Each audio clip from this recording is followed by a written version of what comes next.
Christmas Carol by Charles Dickens. Preface. I have endeavoured in this ghostly little book to raise the ghost of an idea which shall not put my readers out of humour with themselves, with each other, with the season, or with me. May it haunt their houses pleasantly, and no one wish to lay in it. Their faithful friend and servant, C.D., December 1843. End of preface. Stave 1. Marley's Ghost. Marley was dead to begin with. There is no doubt whatever about that. The register of his burial was signed by the clergyman, the clerk, the undertaker, and the chief mourner. Scrooge signed it, and Scrooge's name was good upon change, anything he chose to put his hand to. Old Marley was as dead as a doornail. Mind, I don't mean to say that if I know of my own knowledge what there is particularly dead about a doornail, I might have been inclined myself to regard a coffin nail as the deadest piece of ironmongery in the trade. But the wisdom of our ancestors is in the simile, and my unhallowed hands shall not disturb it, or the country's done for. You will therefore permit me to repeat emphatically that Marley was as dead as a doornail. Scrooge knew he was dead. Of course he did. How could it be otherwise? Scrooge and he were partners for I don't know how many years. Scrooge was his sole executor, his sole administrator, his sole assign, his sole residuary legatee, his sole friend and sole mourner.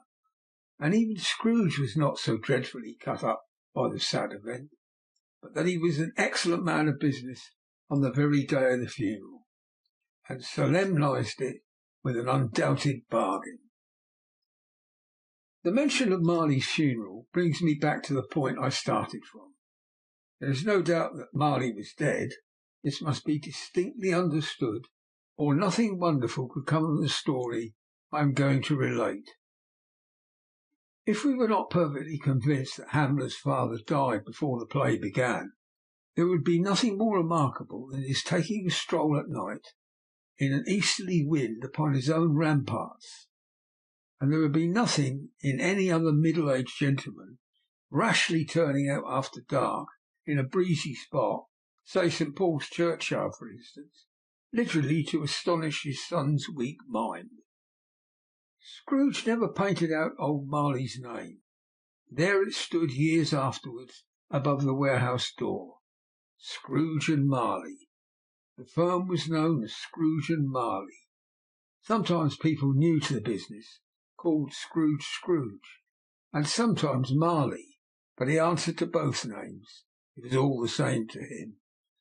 Oh, but he was a tight-fisted hand at the grindstone, Scrooge, a squeezing, wrenching, grasping, scraping, clutching, covetous old sinner, hard and sharp as flint, from which no steel had ever struck out a generous fire, secret, self-contained, and solitary as an oyster. The cold within him froze his old features, nipped his pointed nose, shrivelled his cheek, stiffened his gait, made his eyes red, his thin lips blue, and spoke out shrewdly in his grating voice. A frosty rime was on his head, and on his eyebrows, and on his wiry chin. He carried his own low temperature always about with him. He iced his office in the dog days, and didn't thaw it 1 degree at Christmas. External heat and cold had little influence on Scrooge. No warmth could warm, nor wintry weather chill him. No wind that blew was bitterer than he. No falling snow was more intent upon its purpose. No pelting rain less open to entreaty. Foul weather didn't know where to have him. The heaviest rain, snow and hail and sleet could boast of the advantage over him only in one respect. They often came down handsomely, and Scrooge never did. Nobody ever stopped him in the street to say, with gladsome looks, "My dear Scrooge, how are you? When will you come and see me?" No beggars implored him to bestow a trifle. No children asked him what it was o'clock. No man or woman ever once in all his life inquired the way to such and such a place of Scrooge. Even the blind men's dogs appeared to know him, and when they saw him coming, would tug their owners into doorways and up courts, and then would wag their tails as though they said, "No eye at all is better than an evil eye, dark master." So what did Scrooge care? It was the very thing he liked, to edge his way along the crowded paths of life, warning all human sympathy to keep its distance, was what the knowing ones called nuts to Scrooge. Once upon a time, of all the good days in the year, on Christmas Eve, old Scrooge sat busy in his counting-house.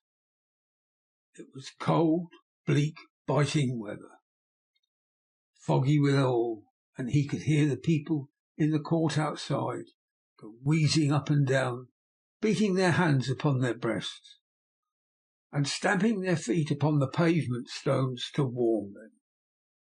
The city clocks had only just gone 3, but it was quite dark already. It had not been light all day, and candles were flaring in the windows of the neighbouring offices, like ruddy smears upon the palpable brown air. The fog came pouring in at every chink and keyhole, and was so dense without that although the court was of the narrowest, the houses opposite were mere phantoms. To see the dingy clouds come trooping down, obscuring everything, one might have thought that nature lived hard by and was brewing on a large scale. The door of Scrooge's counting-house was open, that he might keep his eye upon his clerk, who, in a dismal little cell beyond a sort of tank, was copying letters. Scrooge had a very small fire, but the clerk's fire was so much very smaller that it looked like one coal, and he couldn't replenish it, for Scrooge kept a coal box in his own room, and so surely as the clerk came in with a shovel, the master predicted that it would be necessary for them to part. Wherefore the clerk put on his white comforter and tried to warm himself at the candle, in which effort, not being a man of strong imagination, he failed. "A Merry Christmas, uncle! God save you!" cried a cheerful voice.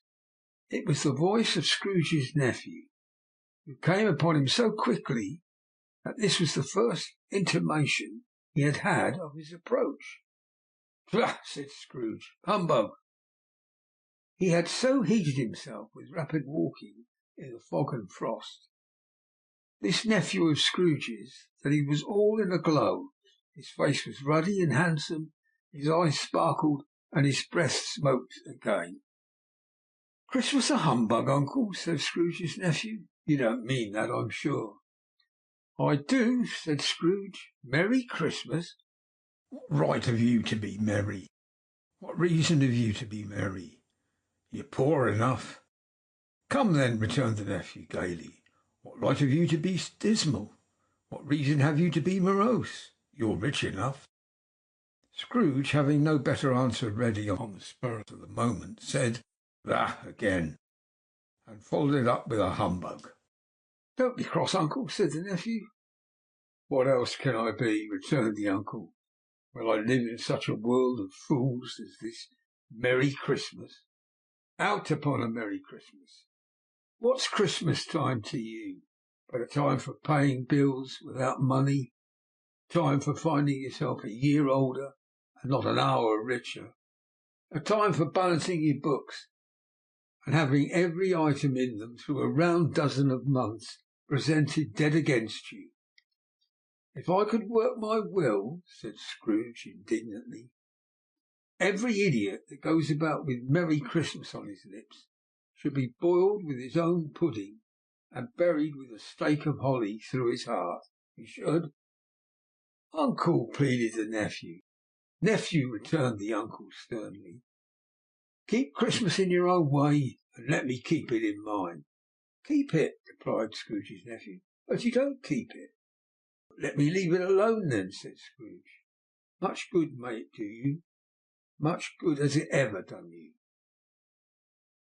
"There are many things from which I might have derived good, by which I have not profited, I dare say," returned the nephew.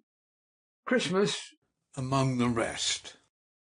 But I am sure I have always thought of Christmas time, when it comes round, apart from the veneration due to its sacred name and origin, if anything belonging to it can be apart from that, as a good time, a kind of forgiving, charitable, pleasant time, the only time I know of in the long calendar of the year, when men and women seem to consent to open their shut-up hearts freely, and to think of people below them as if they really were fellow passengers to the grave, and not another race of creatures bound on other journeys. And therefore, uncle, though it has never put a scrap of gold or silver in my pocket, I believe that it has done me good, and will do me good, and I say God bless it." The clerk in the tank involuntarily applauded. Becoming immediately sensible of the impropriety, he poked the fire, and extinguished the last frail spark for ever. "Let me hear another sound from you," said Scrooge, "and you'll keep your Christmas by losing your situation. You're a powerful speaker, sir," he added, turning to his nephew. "I wonder you don't go into Parliament. Don't be angry, uncle. Come dine with us to-morrow." Scrooge said he would see him. Yes, indeed he did. He went the whole length of the expression, and said that he would see him in that extremity first. "But why?" cried Scrooge's nephew. "Why?" "Why did you get married?" said Scrooge. "Because I fell in love." "Because you fell in love," growled Scrooge, as if that were the only one thing in the world more ridiculous than Merry Christmas. "Good afternoon." "Nay, uncle, but you never come to see me before that happened. Why give it a reason for not coming now?" "Good afternoon," said Scrooge. "I want nothing from you. I ask nothing of you. Why can we not be friends?" "Good afternoon," said Scrooge. "I am sorry with all my heart to find you so resolute. We have never had any quarrel to which I have been party, but I have made the trial in homage to Christmas, and I'll keep my Christmas humour to the last. So Merry Christmas, uncle." "Good afternoon," said Scrooge. "And a Happy New Year." "Good afternoon," said Scrooge. The nephew left the room without an angry word. Notwithstanding, he stopped at the outer door to bestow the greetings of the season on the clerk, who, cold as he was warmer than Scrooge, for he returned them cordially. "There's another fellow," muttered Scrooge, who overheard him. "My clerk, 15 shillings a week, and a wife and family, talking about a Merry Christmas. I'll retire to Bedlam." This lunatic, in letting Scrooge's nephew out, had let 2 other people in. They were portly gentlemen, pleasant to behold, and now stood with their hats off in Scrooge's office. They had books and papers in their hands, and bowed to him. "Scrooge and Marley's, I believe," said one of the gentlemen, referring to his list. "Have I the pleasure of addressing Mr. Scrooge or Mr. Marley?" "Mr. Marley has been dead these 7 years," Scrooge replied. "He died 7 years ago this very night." "Well, we have no doubt that his liberality is well represented by his surviving partner," said the gentleman, presenting his credentials. It certainly was, for they had been 2 kindred spirits. At the ominous word liberality, Scrooge frowned and shook his head, and handed the credentials back. "At this festive season of the year, Mr. Scrooge," said the gentleman, taking up a pen, "it is more than usually desirable that we should make some slight provision for the poor and destitute, who suffer greatly at the present time. Many thousands are in want of common necessaries. Hundreds of thousands are in want of common comforts." "Are there no prisons?" asked Scrooge. "Plenty of prisons," said the gentleman, laying down the pen again. "And the Union Workhouse?" demanded Scrooge. "Are they still in operation?" "They are still," returned the gentleman. "I wish I could say they were not." "The treadmill and the poor law are in full vigour, then?" said Scrooge. "Both very busy, sir." "Oh, I was afraid from what you said at first that something had occurred to stop them in their useful course," said Scrooge. "I'm very glad to hear it." "Under the impression that they scarcely furnish Christian cheer of mind or body to the multitude," returned the gentleman, "a few of us are endeavouring to raise a fund to buy the poor some meat and drink and means of warmth. We chose this time because it is a time of all others when want is keenly felt and abundance rejoices. What shall I put you down for?" "Nothing," Scrooge replied. "You wish to be anonymous?" "I wish to be left alone," said Scrooge. "Since you ask me what I wish, gentlemen, that is my answer. I don't make merry myself at Christmas, and I can't afford to make idle people merry. I help to support the establishments I have mentioned. They cost enough, and those who are badly off must go there. Many can't go there, and many would rather die." "If they would rather die," said Scrooge, "they'd better do it, and decrease the surplus population. Besides, excuse me, I don't know that." "But you might know it," observed the gentleman. "It's not my business," Scrooge returned. "It's enough for a man to understand his own business, and not to interfere with other people's. Mine occupies me constant. Good afternoon, gentlemen." Seeing clearly that it would be useless to pursue their point, the gentleman withdrew. Scrooge resumed his labours with an improved opinion of himself, and in a more facetious temper than was usual with him. Meanwhile the fog and darkness thickened, so that people ran about with flaring links, proffering their services to go before horses in carriages and conduct them on their way.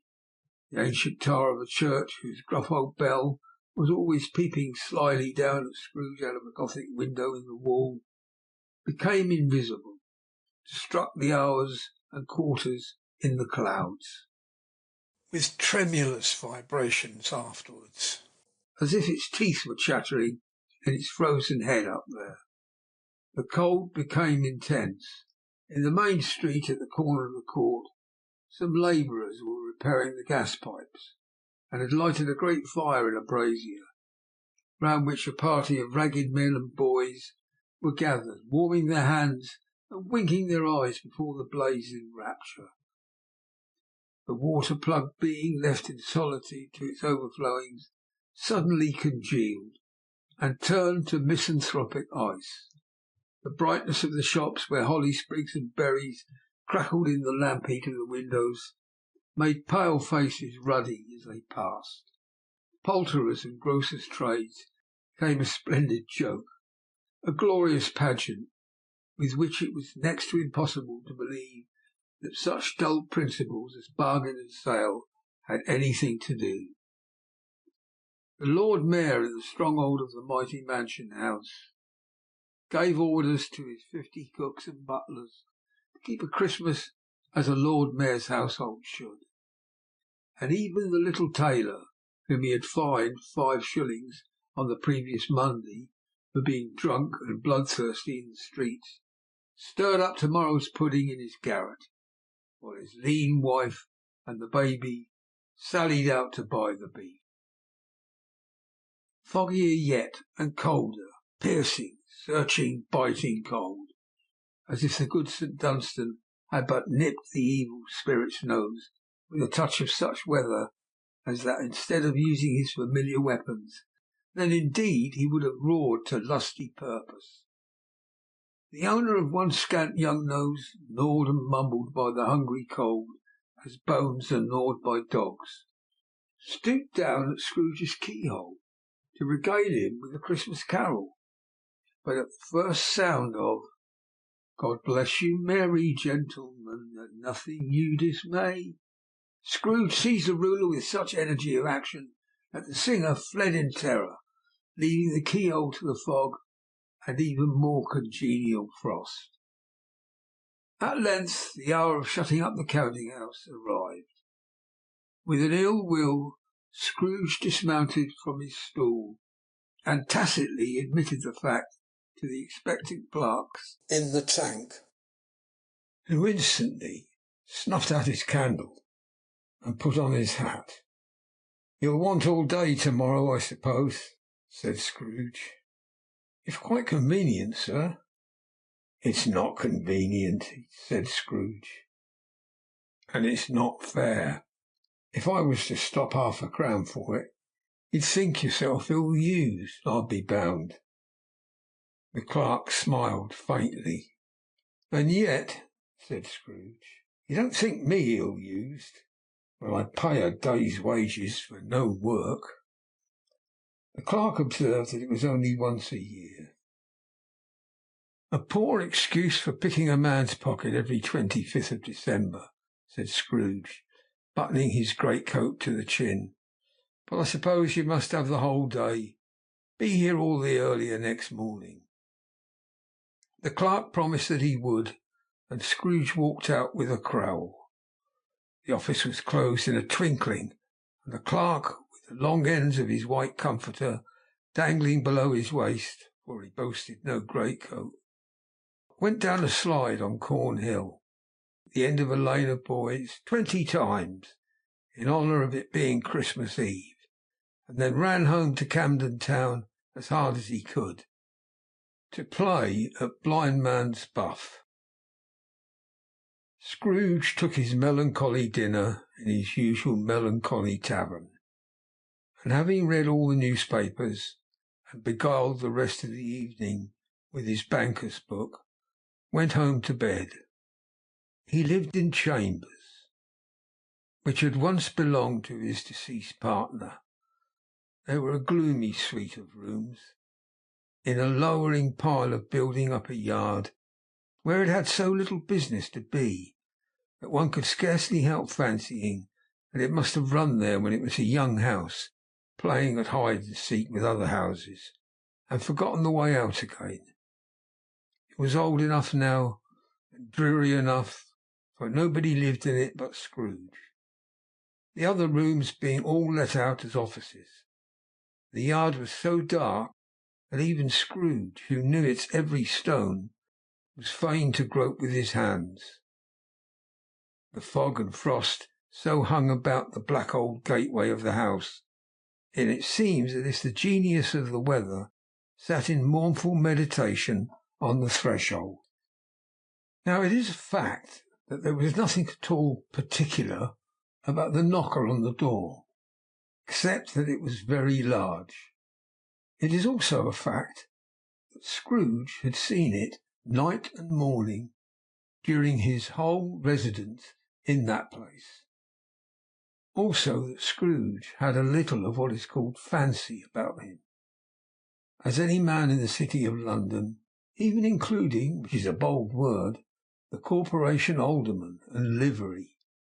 Let it also be borne in mind that Scrooge had not bestowed one thought on Marley since his last mention of his 7 years dead partner that afternoon. And then let any man explain to me, if he can, how it happened that Scrooge, having his key in the lock of the door, saw in the knocker, without its undergoing any intermediate process of change, not a knocker, but Marley's face. Marley's face! It was not an impenetrable shadow, as the other objects in the yard were, but had a dismal light about it, like a bad lobster in a dark cellar. It was not angry or ferocious, but looked at Scrooge as Marley used to look, with ghostly spectacles turned up on its ghostly forehead.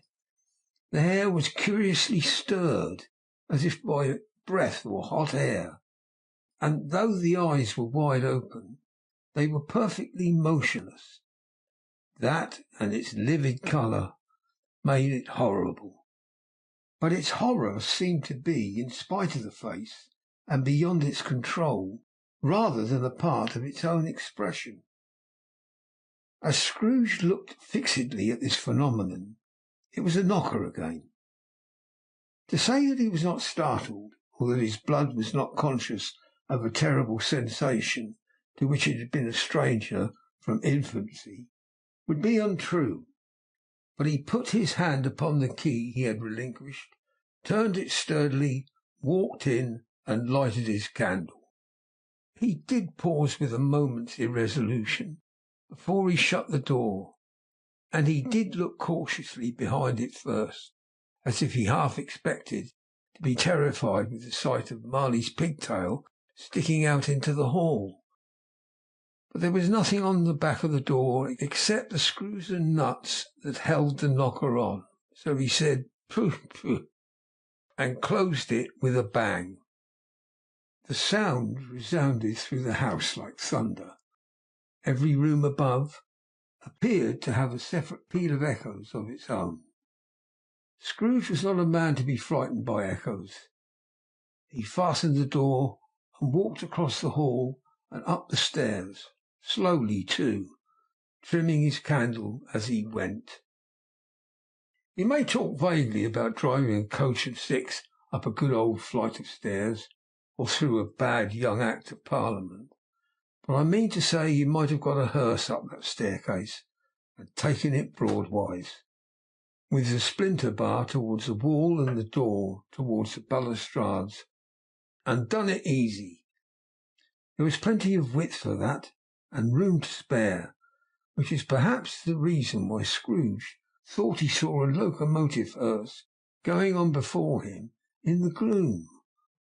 Half a dozen gas lamps out of the street wouldn't have lighted the entry too well, so you may suppose that it was pretty dark with Scrooge's dip.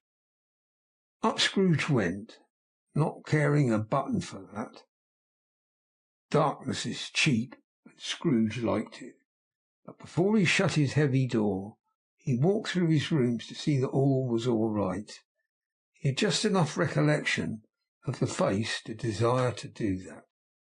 Sitting room, bedroom, lumber room, all as they should be. Nobody under the table, nobody under the sofa.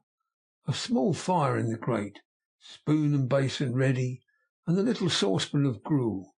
Scrooge had a cold in his head. Upon the hob. Nobody under the bed, nobody in the closet, nobody in his dressing gown, which was hanging up in a suspicious attitude against the wall. Lumber room as usual, old fireguard, old shoes, 2 fish baskets, washing stand on 3 legs, and a poker. Quite satisfied, he closed his door and locked himself in. Double locked himself in, which was not his custom. Thus secured against surprise, he took off his cravat, put on his dressing gown and slippers, and his nightcap, and sat down before the fire to take his gruel. It was a very low fire indeed. Nothing on such a bitter night. He was obliged to sit close to it and brood over it before he could extract the least sensation of warmth from such a handful of fuel. The fireplace was an old one, built by some Dutch merchant long ago, and paved all round with quaint Dutch tiles, designed to illustrate the Scriptures. There were Cains and Abels, Pharaoh's daughter, queens of Sheba, angelic messengers descending through the air on clouds like feather beds, Abrahams, Belshazzars, apostles putting off to sea in butterboats, hundreds of figures to attract his thoughts. Yet that face of Marley, 7 years dead, came like the ancient prophet's rod, and swallowed up the whole. If each smooth tile had been a blank at first, with power to shape some picture on its surface, from the disjointed fragments of his thoughts, there would have been a copy of old Marley's head on every one. "Humbug," said Scrooge, and walked across the room. After several turns he sat down again. As he threw his head back in the chair, his glance happened to rest upon a bell, a disused bell, that hung in the room, and communicated to some purpose now forgotten with a chamber in the highest story of the building. It was with great astonishment, and with a strange, inexplicable dread, that as he looked, he saw this bell begin to swing. It swung so softly in the outset that it scarcely made a sound, but soon it rang out loudly, and so did every bell in the house. This may have lasted half a minute, or a minute, but it seemed an hour. The bells ceased as they had begun, together. They were succeeded by a clanking noise, deep down below, as if some person was dragging a heavy chain over the casks in the wine merchant's cellar. Scrooge then remembered to have heard that ghosts in haunted houses were described as dragging chains. The cellar door flew open with a booming sound. Then he heard the noise much louder on the floors below. Then coming up the stairs, coming straight towards his door. "It's humbug still," said Scrooge. "I won't believe it." His colour changed, though, when, without a pause, it came on through the heavy door and passed into the room before his eyes. Upon its coming in, the dying flame leapt up as though it cried, "I know him, Marley's ghost," and fell again. The same face, the very same. Marley in his pigtail and usual waistcoat, tights and boots, the tassels of the latter bristling like his pigtail, and his coat skirts, and the hair upon his head. The chain he drew was clasped about his middle.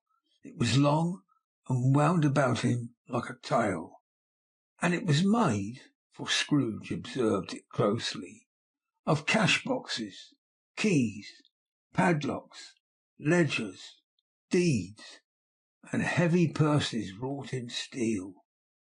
His body was transparent, so that Scrooge, observing him, and looking through his waistcoat, could see the two buttons on his coat behind.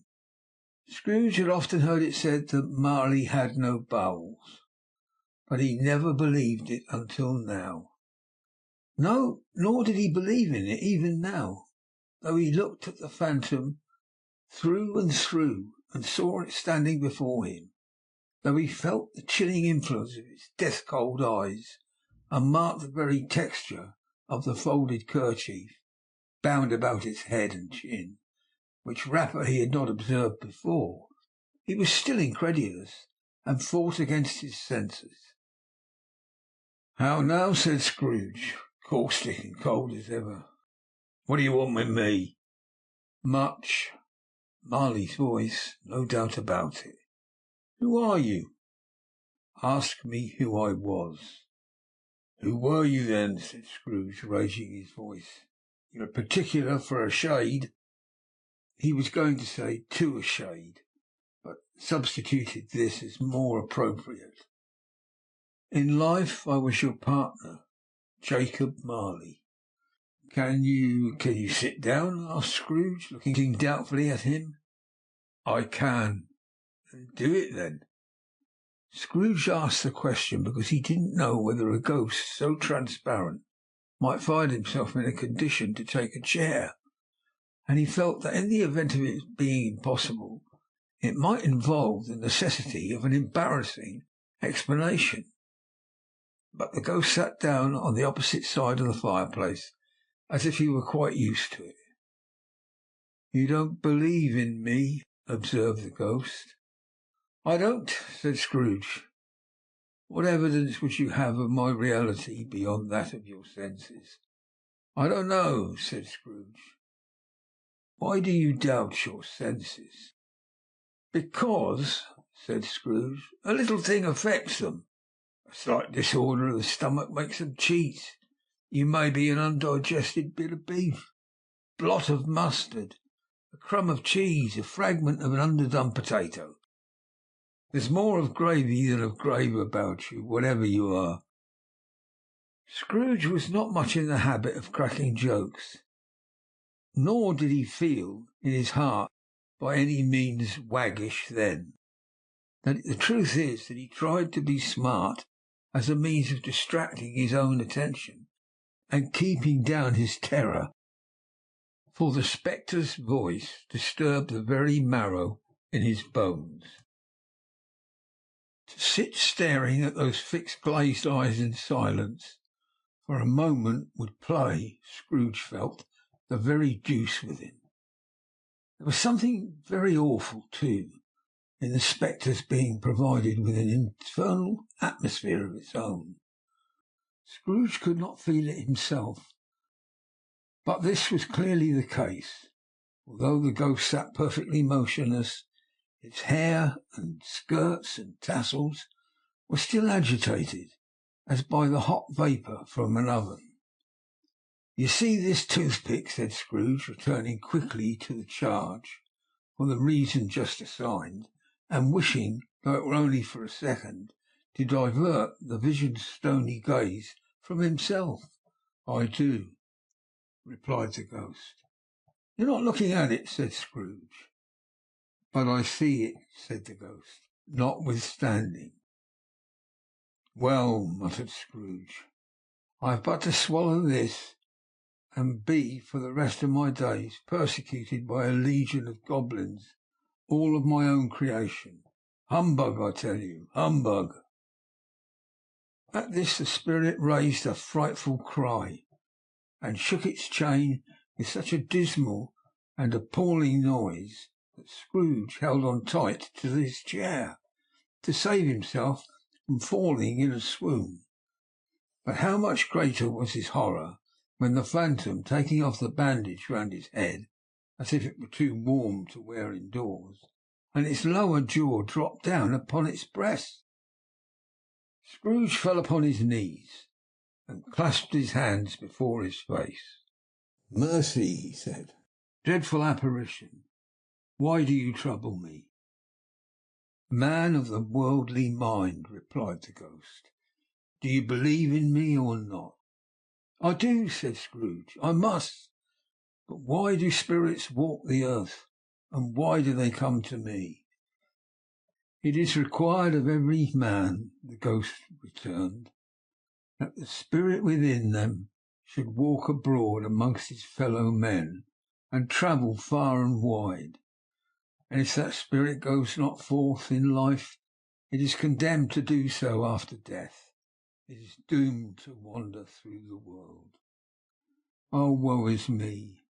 But witness what it cannot share, but might have shared on earth, and turned to happiness."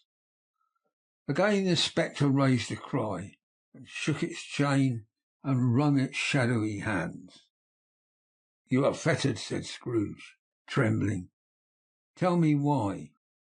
"I wear the chain that I forged in life," replied the ghost. "I made it link by link, yard by yard. I girded it of my own free will, and of my own free will I wore it. Is its pattern strange to you?"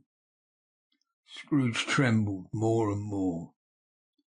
"Or would you know," pursued the ghost, "the weight and length of the strong coil you bear yourself? It was as full and heavy as long as this 7 Christmases ago. You have laboured on it since. It is a ponderous chain." Scrooge glanced about him on the floor, in the expectation of finding himself surrounded by some 50 or 60 fathoms of iron cable, but he could see nothing. "Jacob," he said imploringly, "old Jacob Marley, tell me more. Speak comfort to me, Jacob." "I have none to give," the ghost replied.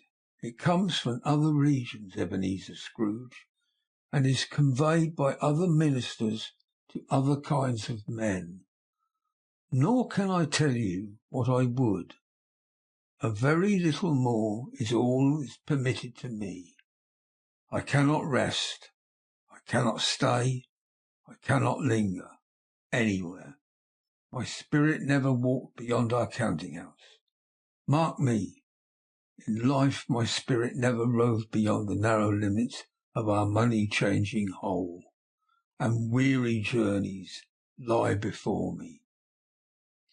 It was a habit with Scrooge, whenever he became thoughtful, to put his hands in his breeches pockets. Pondering on what the ghost had said, he did so now, but without lifting his eyes or getting off his knees. "You must have been very slow about it, Jacob," Scrooge observed in a business-like manner, though with humility and deference. "Slow," the ghost repeated. 7 years dead," mused Scrooge, "and travelling all the time." "The whole time," said the ghost. "No rest, no peace, incessant torture of remorse." "You travel fast," said Scrooge. "On the wings of the wind," replied the ghost. "You might got over a great quantity of ground in 7 years," said Scrooge. The ghost, on hearing this, set up another cry, and clanked its chain so hideously in the dead silence of the night that the ward would have been justified in indicting it for a nuisance. "Oh, captive bound and double ironed," cried the phantom, "not to know that ages of incessant labour by immortal creatures for this earth must pass into eternity before the good of which it is susceptible is all developed. Not to know that any Christian spirit working kindly in its little sphere, or whatever it may be, will find its mortal life too short for its vast means of usefulness. Not to know that no space of regret can make amends for one's life's opportunity misused. Yet such was I. Oh, such was I." "But you were always a good man of business, Jacob," faltered Scrooge, who now began to apply this to himself. "Business!" cried the ghost, wringing his hands again. "Mankind was my business. The common welfare was my business. Charity, mercy, forbearance, and benevolence were all my business. The dealings of my trade were but a drop of water in the comprehensive ocean of my business. It held up its chain at arm's length, as if that were the course of all its unavailing grief, and flung it heavily upon the ground again. At this time of the rolling year, the spectre said, I suffer most. Why did I walk through crowds of fellow beings with my eyes turned down, and never raise them to that blessed star which led the wise men to a poor abode? Were there no poor homes to which its light would have conducted me? Scrooge was very much dismayed to hear the spectre going on at this rate, and began to quake exceedingly. "Hear me," cried the ghost. "My time is nearly gone." "I will," said Scrooge, "but don't be hard upon me. Don't be flowery, Jacob, pray. How is it that I appear before you in a shape that you can see? I may not tell. I have sat invisible beside you for many and many a day." It was not an agreeable idea. Scrooge shivered and wiped the perspiration from his brow. "There is no light part of my penance," pursued the ghost. "I am here to-night to warn you, and you have yet a chance and hope of escaping my fate. A chance and hope of my procuring Ebenezer." "You were always a good friend to me," said Scrooge. "Thank ye." "You will be haunted," returned the ghost, "by 3 spirits." Scrooge's countenance fell almost as low as the ghost's had done. "Is that the chance and hope you mentioned, Jacob?" he demanded in a faltering voice. "It is." "I think I'd rather not," said Scrooge. Without their visits, said the ghost, you cannot hope to shun the path I tread. Expect the first tomorrow when the bell tolls one. Couldn't I take 'em all at once and have it over with, Jacob? Hinted Scrooge. Expect the second one on the next night at the same hour. The third upon the next night when the last stroke of 12 has ceased to vibrate. Look to see me no more, and look that, for your own sake, you remember what has passed between us. When it had said these words, the spectre took its wrapper from the table and bound it round its head. As before, Scrooge knew this by the smart sound its teeth made when the jaws were brought together by the bandage. He ventured to raise his eyes again, and found his supernatural visitor confronting him in an erect attitude, with its chain wound over and about its arm. The apparition walked backwards from him, and at every step it took, the window raised itself a little, so that when the spectre reached it, it was wide open.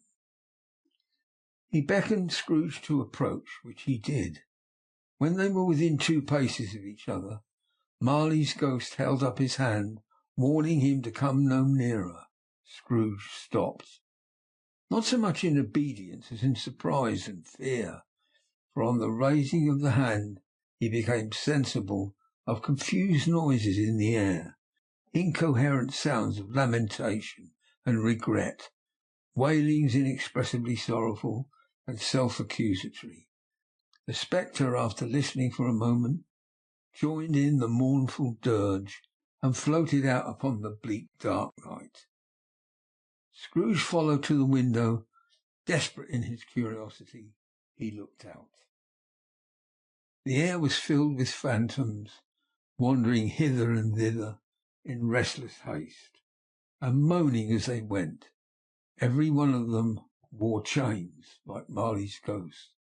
Some few, they might be guilty governments, were linked together. None were free. Many had been personally known to Scrooge in their lives.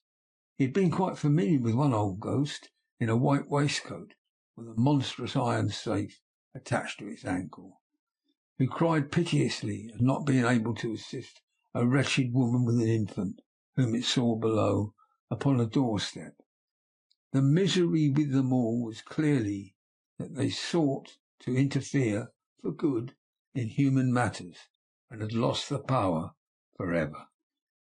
Whether these creatures faded into mist, or mist enshrouded them, he could not tell, but they and their spirit voices faded together, and the night became as it had been when he walked home. Scrooge closed the window and examined the door by which the ghost had entered. It was double locked, as he had locked it with his own hands, and the bolts were undisturbed. He tried to say humbug, but stopped at the first syllable, and being from the emotion he had undergone, or the fatigues of the day, or his glimpse of the invisible world, or the dull conversation of the ghost, or the lateness of the hour, much in need of repose, went straight to bed without undressing, and fell asleep upon the instant. End of Stave 1. Stave 2. The first of the 3 spirits. When Scrooge awoke, it was so dark that, looking out of bed, he could scarcely distinguish the transparent window from the opaque walls of his chamber. He was endeavouring to pierce the darkness with his ferret eyes, when the chimes of his neighbouring church struck the 4 quarters. So he listened for the hour.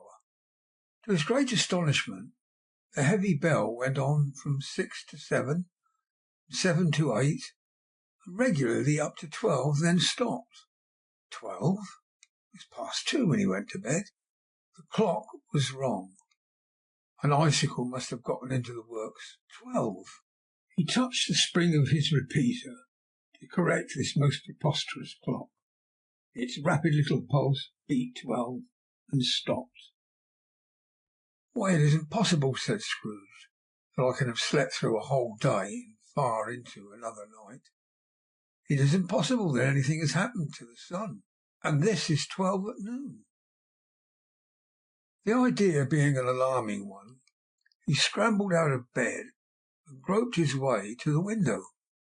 He was obliged to rub the frost off with the sleeve of his dressing gown before he could see anything, and could see very little then.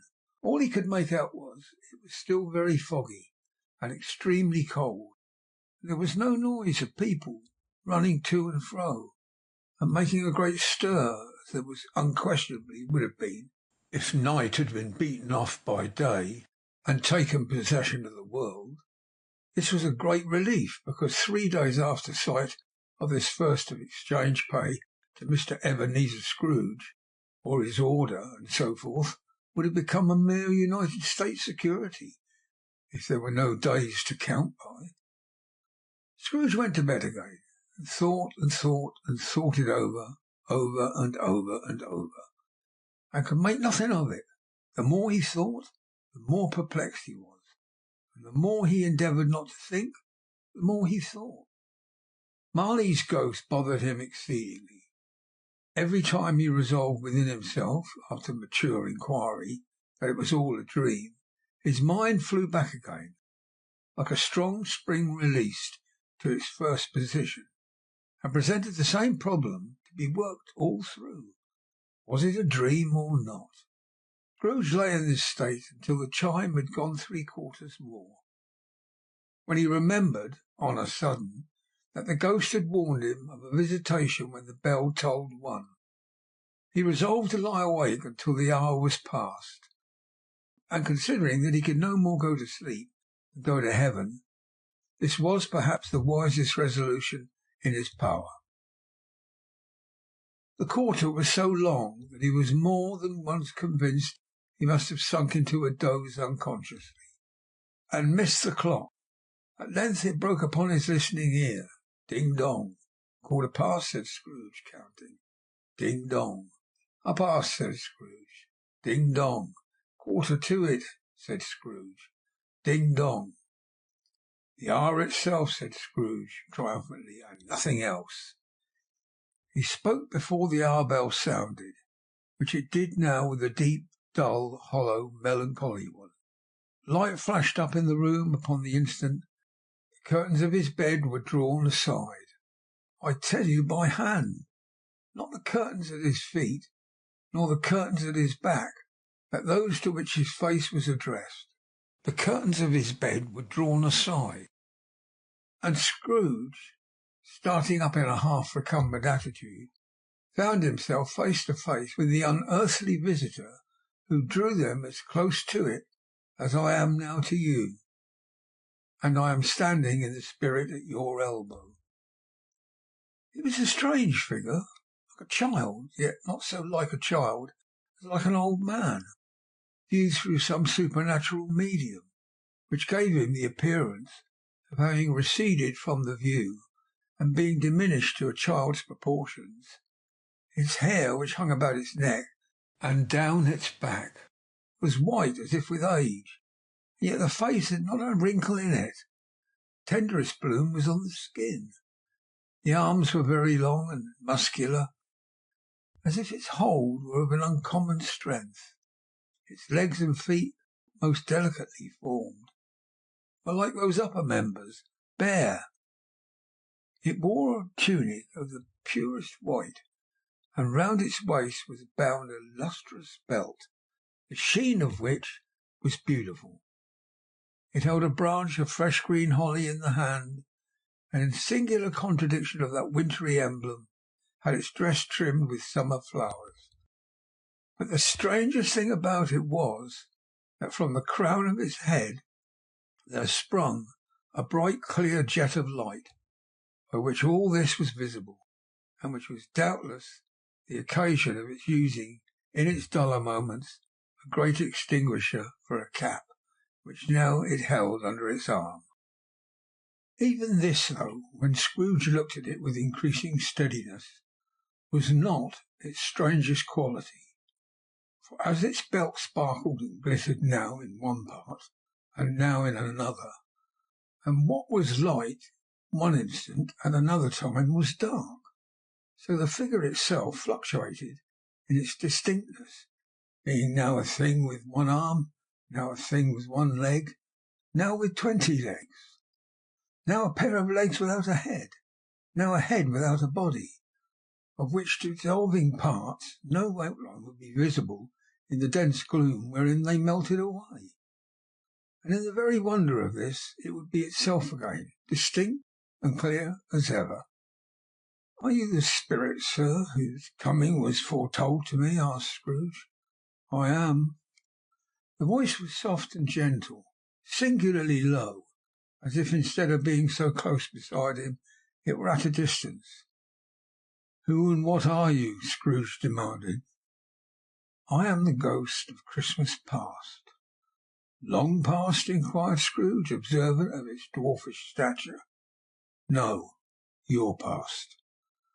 Perhaps Scrooge could not have told anybody why, if anybody could have asked him, but he had a special desire to see the spirit in his cap, and begged him to be covered. "What!" exclaimed the ghost. "Would you so soon pull out, with worldly hands, the light I give? Is it not enough that you are one of those whose passions made this cap, and forced me through whole trains of years to wear it low upon my brow?" Scrooge reverently disclaimed all intention to offend, or any knowledge of having wilfully bonneted the spirit at any period of his life. He then made bold to inquire what business brought him there. "Your welfare," said the ghost. Scrooge expressed himself much obliged, could not help thinking that a night of unbroken rest would have been more conducive to that end. The spirit must have heard him thinking, for it said immediately, "Your reclamation, then. Take heed." It put out its strong hand as it spoke, and clasped him gently by the arm. "Rise and walk with me." It would have been in vain for Scrooge to plead that the weather and the hour were not adapted to pedestrian purposes. That bed was warm, and the thermometer a long way below freezing, and he was clad but lightly in his slippers, dressing gown, and nightcap, and that he had a cold upon him at that time. The grasp, though gentle as a woman's hand, was not to be resisted. He rose, but finding that the spirit made towards the window, clasped his robe in supplication. "I am a mortal," Scrooge remonstrated, "and liable to fall. Bear but a touch of my hand." "There," said the spirit, laying it upon his heart, "and you shall be upheld in more than this." As the words were spoken, they passed through the wall, stood upon an open country road, with fields on either hand. The city had entirely vanished. Not a vestige of it was to be seen. The darkness and the mist vanished with it, for it was a clear, cold winter day, with snow upon the ground. "Good heaven!" said Scrooge, clasping his hands together as he looked about him. "I was bred in this place. I was a boy here." The spirit gazed upon him mildly. Its gentle touch, though it had been light and instantaneous, appeared still present to the old man's sense of feeling. He was conscious of 1,000 odours floating in the air, each one connected with 1,000 thoughts and hopes, and joys and cares long, long forgotten. "Your lip is trembling," said the ghost.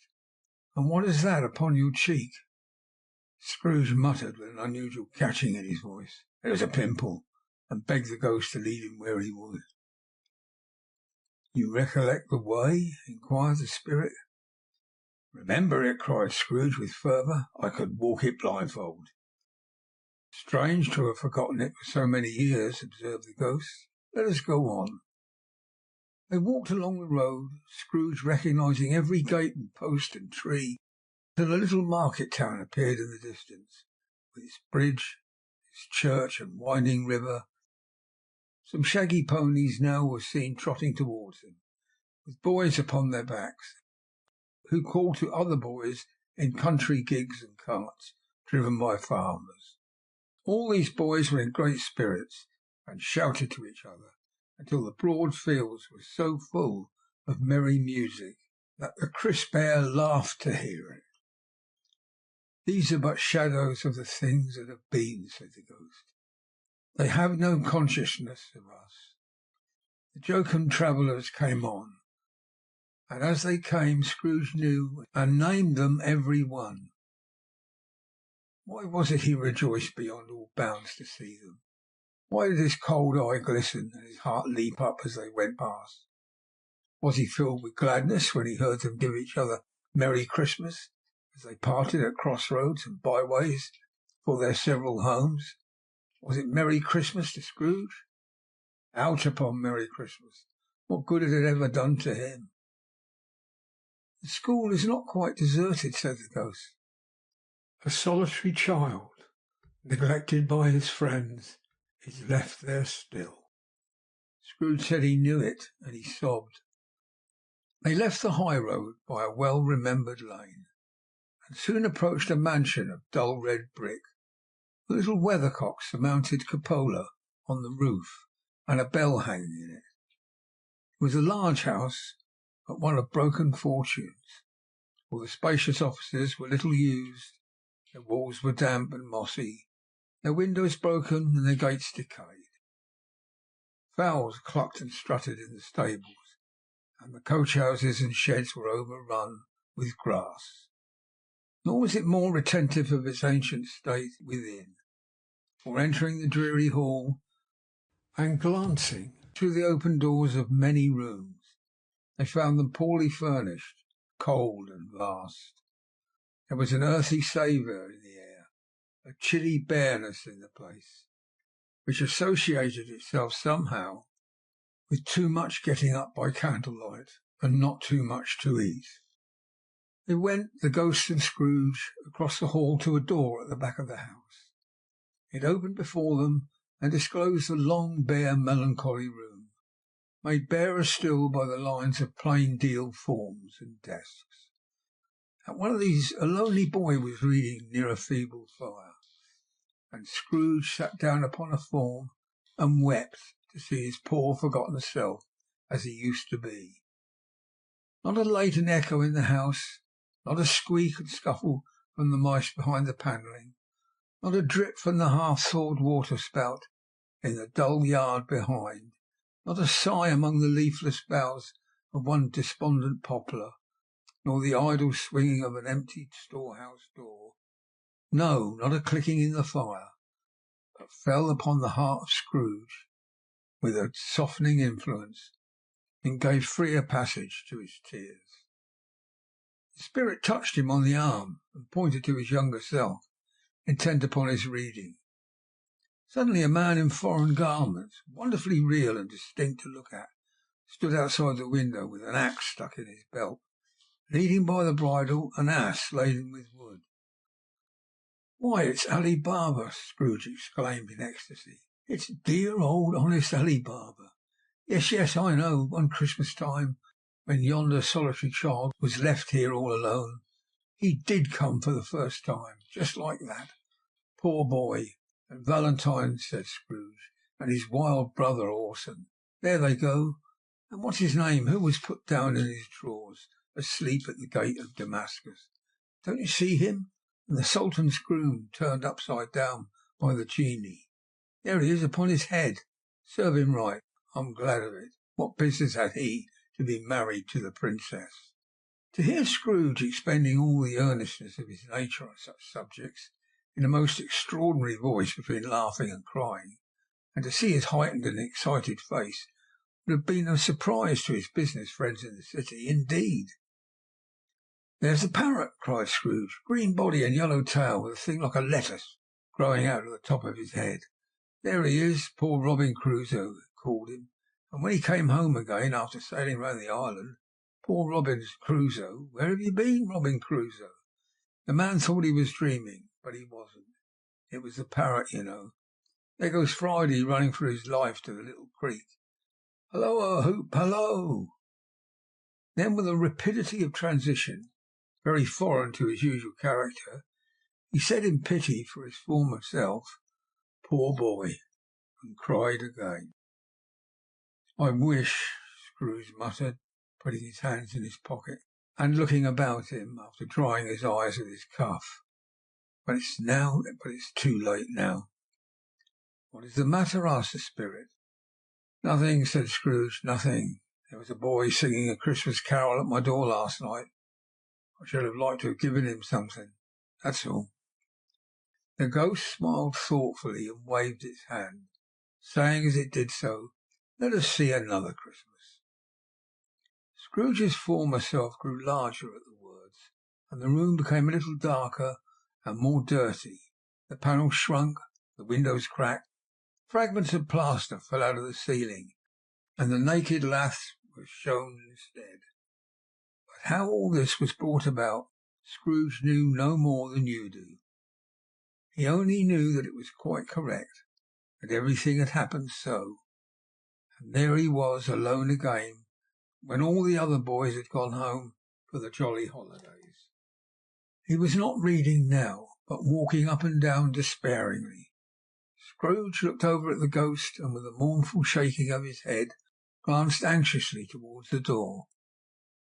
It opened, and a little girl, much younger than the boy, came darting in, and putting her arms round his neck, and often kissing him, addressed him as her dear, dear brother.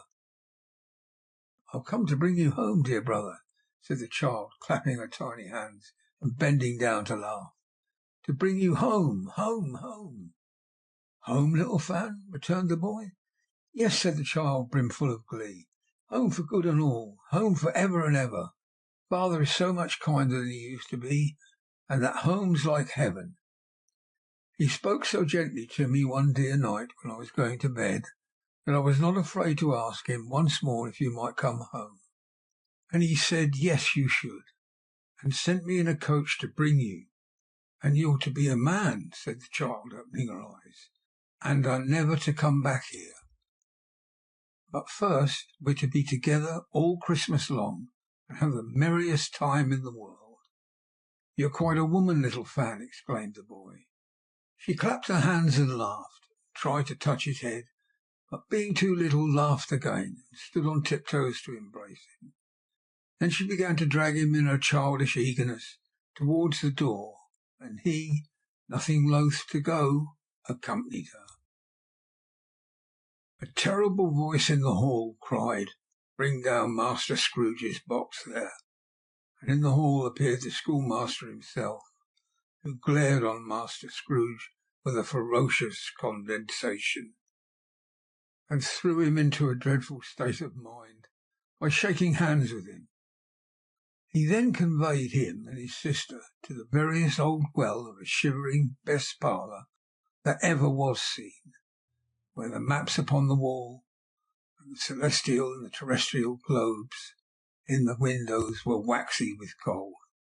Here he produced a decanter of curiously light wine, and a block of curiously heavy cake, and administered instalments of those dainties to the young people, at the same time sending out a meagre servant to offer a glass of something to the postboy, who answered that he thanked the gentleman, but if it was the same tap as he had used before, he had rather not.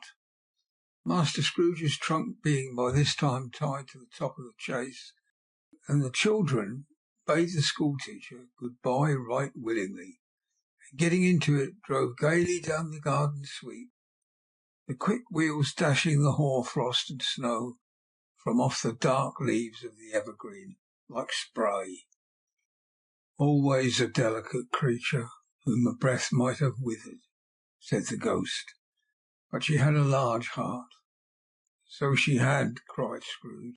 "You're right. I will not gainsay it, spirit. God forbid." "She died a woman," said the ghost, "and had, as I think, children." "One child," Scrooge returned. "True," said the ghost. "Your nephew." Scrooge seemed uneasy in his mind, and answered briefly, "Yes." Although they had but that moment left the school behind them, they were now in the busy thoroughfare of a city. where shadowy passengers passed and repassed, where shadowy carts and coaches battled for the way, and all the strife and tumult of a real city were. It was made plain enough by the dressing of the shops that here too it was Christmas time again. But it was evening, and the streets were lighted up. The ghost stopped at a certain warehouse door and asked Scrooge if he knew it. "Know it?" said Scrooge. "I was apprenticed here." They went in. At the sight of an old gentleman in a Welsh wig, sitting behind such a high desk that if he had been 2 inches taller he must have knocked his head against the ceiling, Scrooge cried in great excitement, "Why, it's old Fezziwig! Bless his heart! It's Fezziwig alive again!" Old Fezziwig laid down his pen and looked up at the clock, which pointed to the hour of 7. He rubbed his hands, adjusted his capacious waistcoat, laughed all over himself, from his shoes to his organ of benevolence, and called out in a comfortable, oily, rich, fat, jovial voice, "Yo ho there, Ebenezer, Dick!" Scrooge's former self, now grown a young man, came briskly in, accompanied by the fellow apprentice. "Dick Wilkins, to be sure," said Scrooge to the ghost. "Bless me, yes, there he is. He was very much attached to me, was Dick. Poor Dick, dear, dear." "Yo ho, my boys," said Fezziwig. "No more work to-night, Christmas Eve." "Dick, Christmas, Ebenezer, let's have some shutters up," cried old Fezziwig, with a sharp clap of his hands, "before a man can say Jack Robinson." You wouldn't believe how these two fellows went at it. They charged into the street with the shutters, 1, 2, 3, had them up in their places, 4, 5, 6, barred them and pinned them, 7, 8, 9, and came back before you could have got to 12, panting like racehorses. "Hilly ho!" cried old Fezziwig, skipping down from the high desk with a wonderful agility. "Clear away, my lads, and let's have lots of room here. Hilly ho, Dick! Cheer up, Ebenezer! Clear away!" There was nothing they wouldn't have cleared away, or couldn't have cleared away, with old Fezziwig looking on. It was done in a minute. Every movable was backed off, as if it were dismissed from public life for evermore.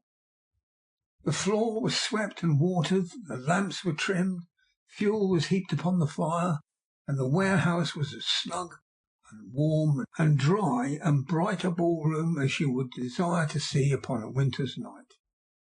In came a fiddler with a music book, went up to the lofty desk, and made an orchestra of it, and tuned like 50 stomachaches. In came Mrs. Fezziwig, one vast substantial smile.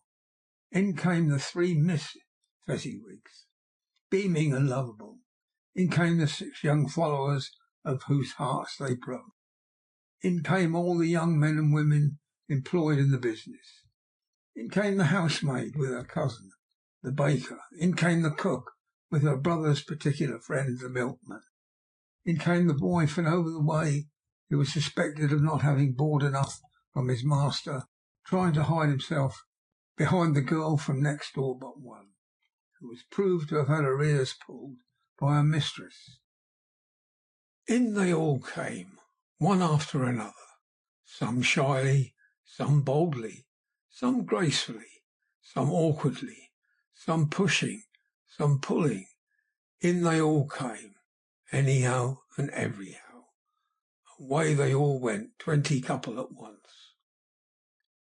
Hands half round and back again the other way, down the middle and up again, round and round in various stages of affectionate grouping. Old top couples always turning up in the wrong place, new top couples starting off again as soon as they got there. All top couples at last, and not a bottom one to help them.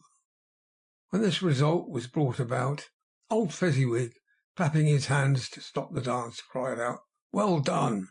and the fiddler plunged his hot face into a pot of porter especially provided for that purpose. But scorning rest, upon his reappearance he instantly began again, though there were no dancers yet, as if the other fiddler had been carried home exhausted on a shutter, and he were a brand new man, resolved to beat him out of sight or perish. There were more dances, and there were forfeits and more dances, and there was a cake, and there was a negus, and there was a grand piece of cold roast, and there was a great piece of cold boiled, and there were mince pies and plenty of beer. But the great effect of the evening came after the roast and boiled, when the fiddler, an artful dog mind, the sort of man who knew his business better than you or I could have ever told him, struck up Sir Roger de Coverley. Then old Fezziwig stood out to dance with Mrs. Fezziwig, top couple too, with a good stiff piece of work cut out for them, 3 or 4 and 20 pair of partners, people who were not to be trifled with, people who would dance and had no notion of walking. But if they had been twice as many, 4 times, old Fezziwig would have been a match for them, and so would Mrs. Fezziwig. As to her, she was worthy to be his partner in every sense of the term.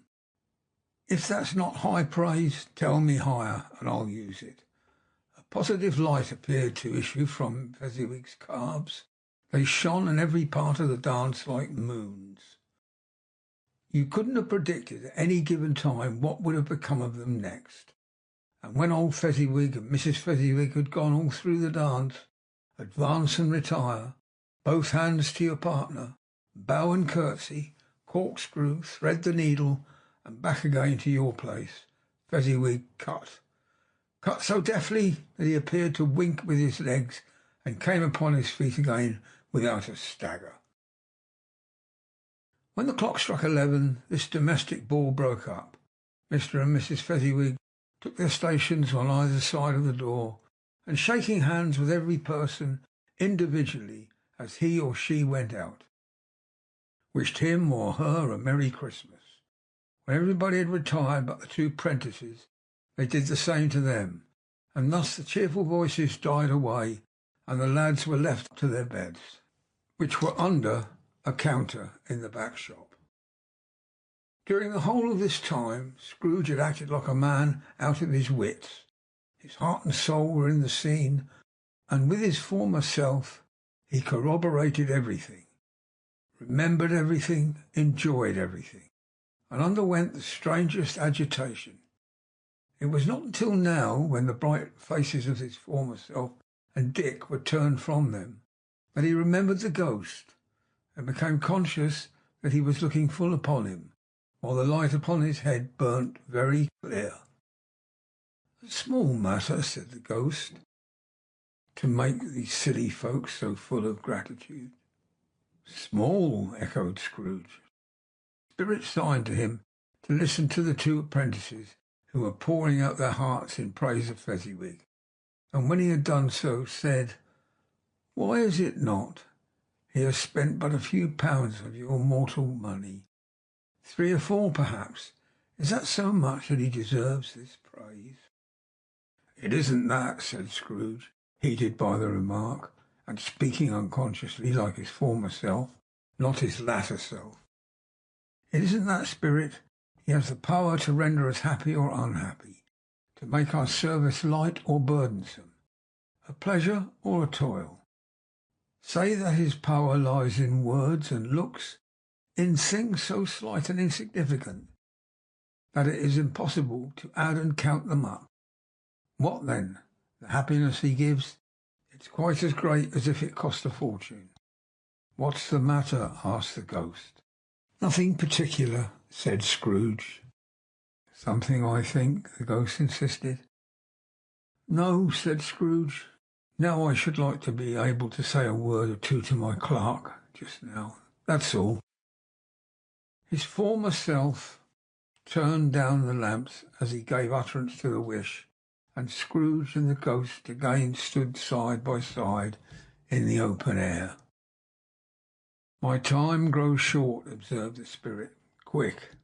This was not addressed to Scrooge or to any one whom he could see, but it produced an immediate effect, for again Scrooge saw himself. He was older now, a man in the prime of his life, His face had not the harsh and rigid lines of later years. It had begun to wear the signs of care and avarice. There was an eager, greedy, restless motion in the eye, which showed the passion that had taken root, and where the shadow of the growing tree would fall.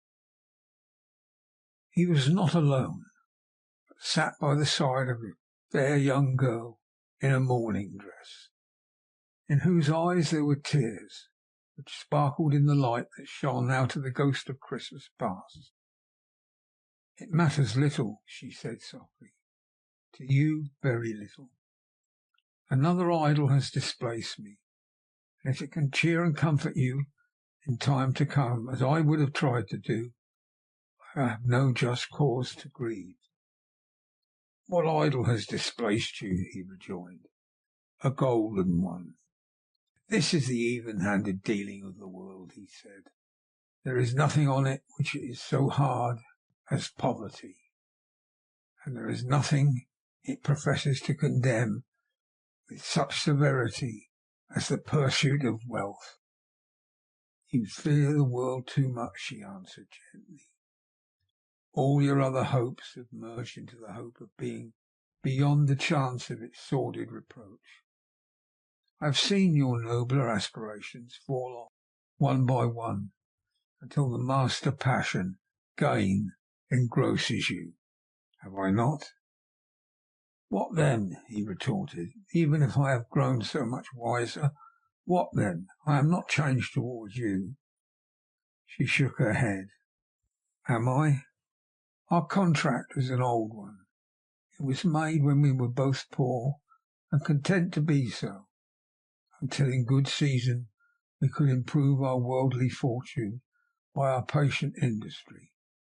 You are changed. When it was made, you were another man." "I was a boy," he said impatiently. "Your own feeling tells you that you are not what you are," she returned. "I am. That which promised happiness when we were one in heart is fraught with misery now that we are two. How often and how keenly I have thought of this, I will not say. It is enough that I have thought of it, and can release you. Have I ever sought release? In words, no, never. In what then? In a changed nature, in an altered spirit, in another atmosphere of life, another hope as its great end.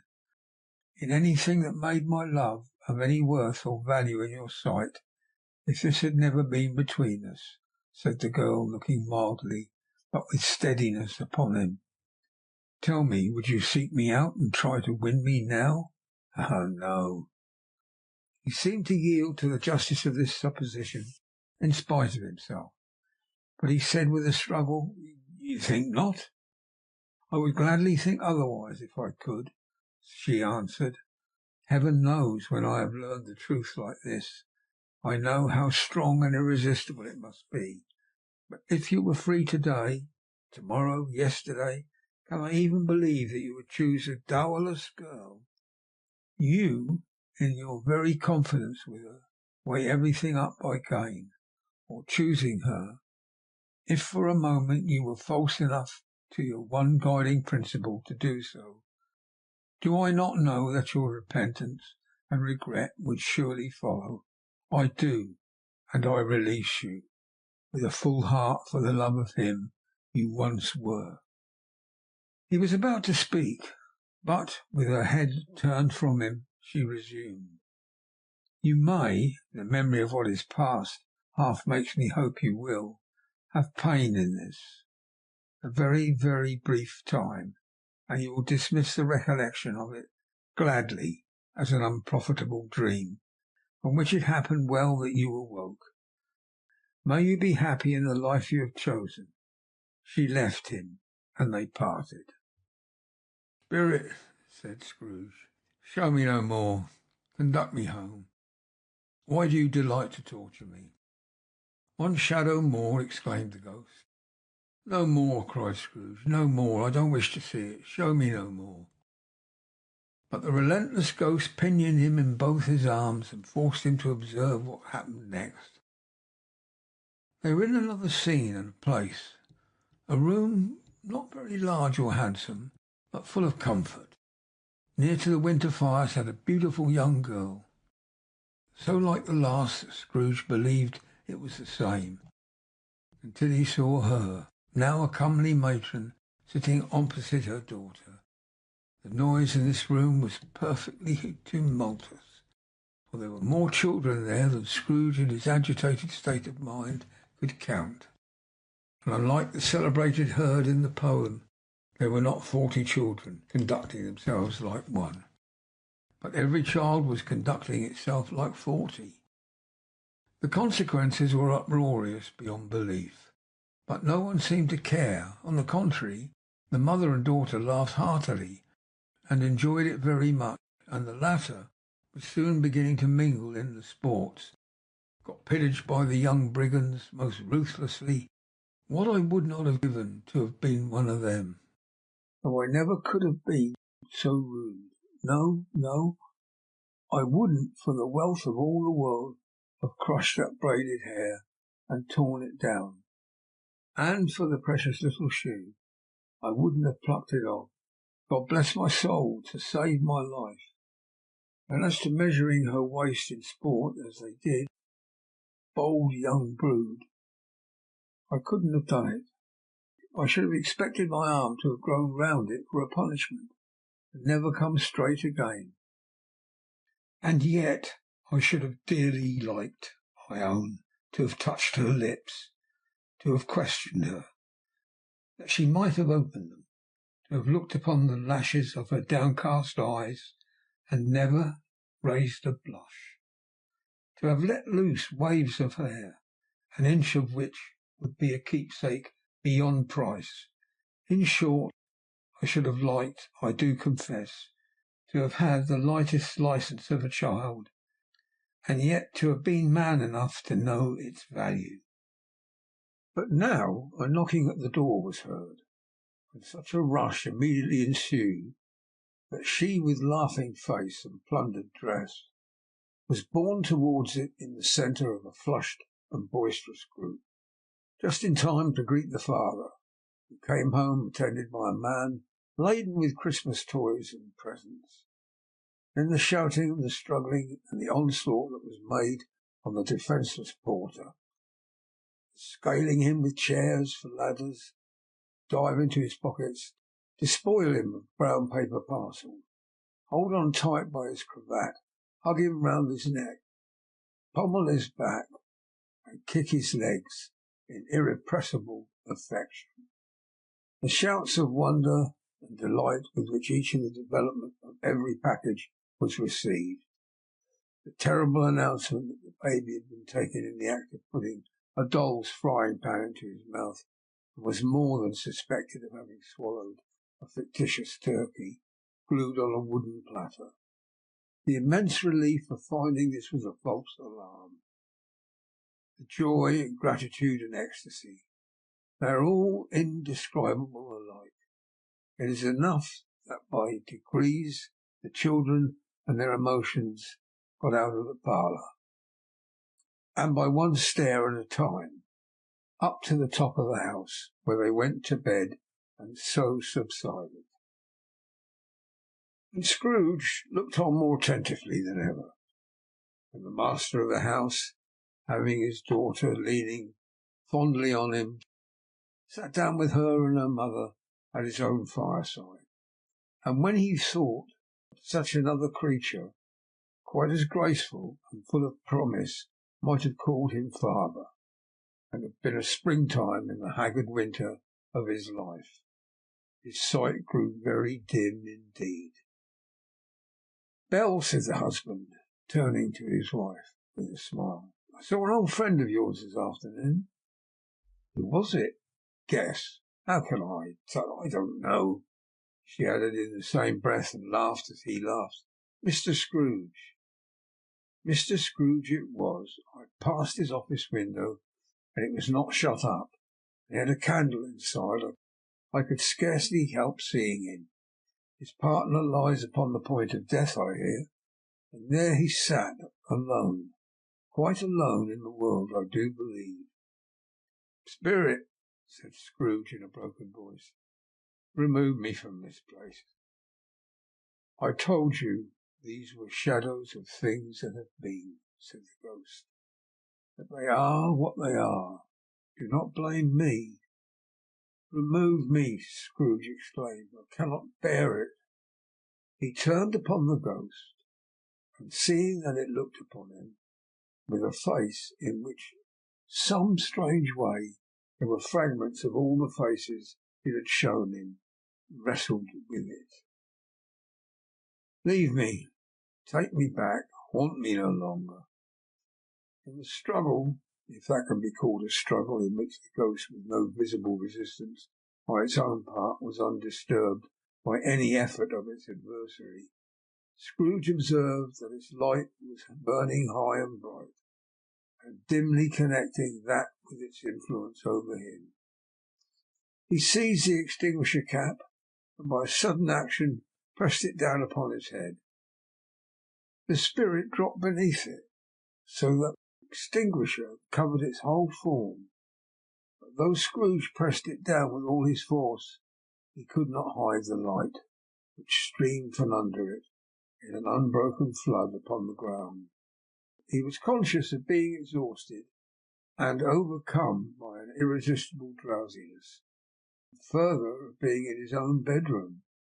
He gave the cap a parting squeeze in which his hand relaxed, and had barely time to reel to bed before he sank into a heavy sleep. End of Stave 2. Stave 3. The second of the three spirits.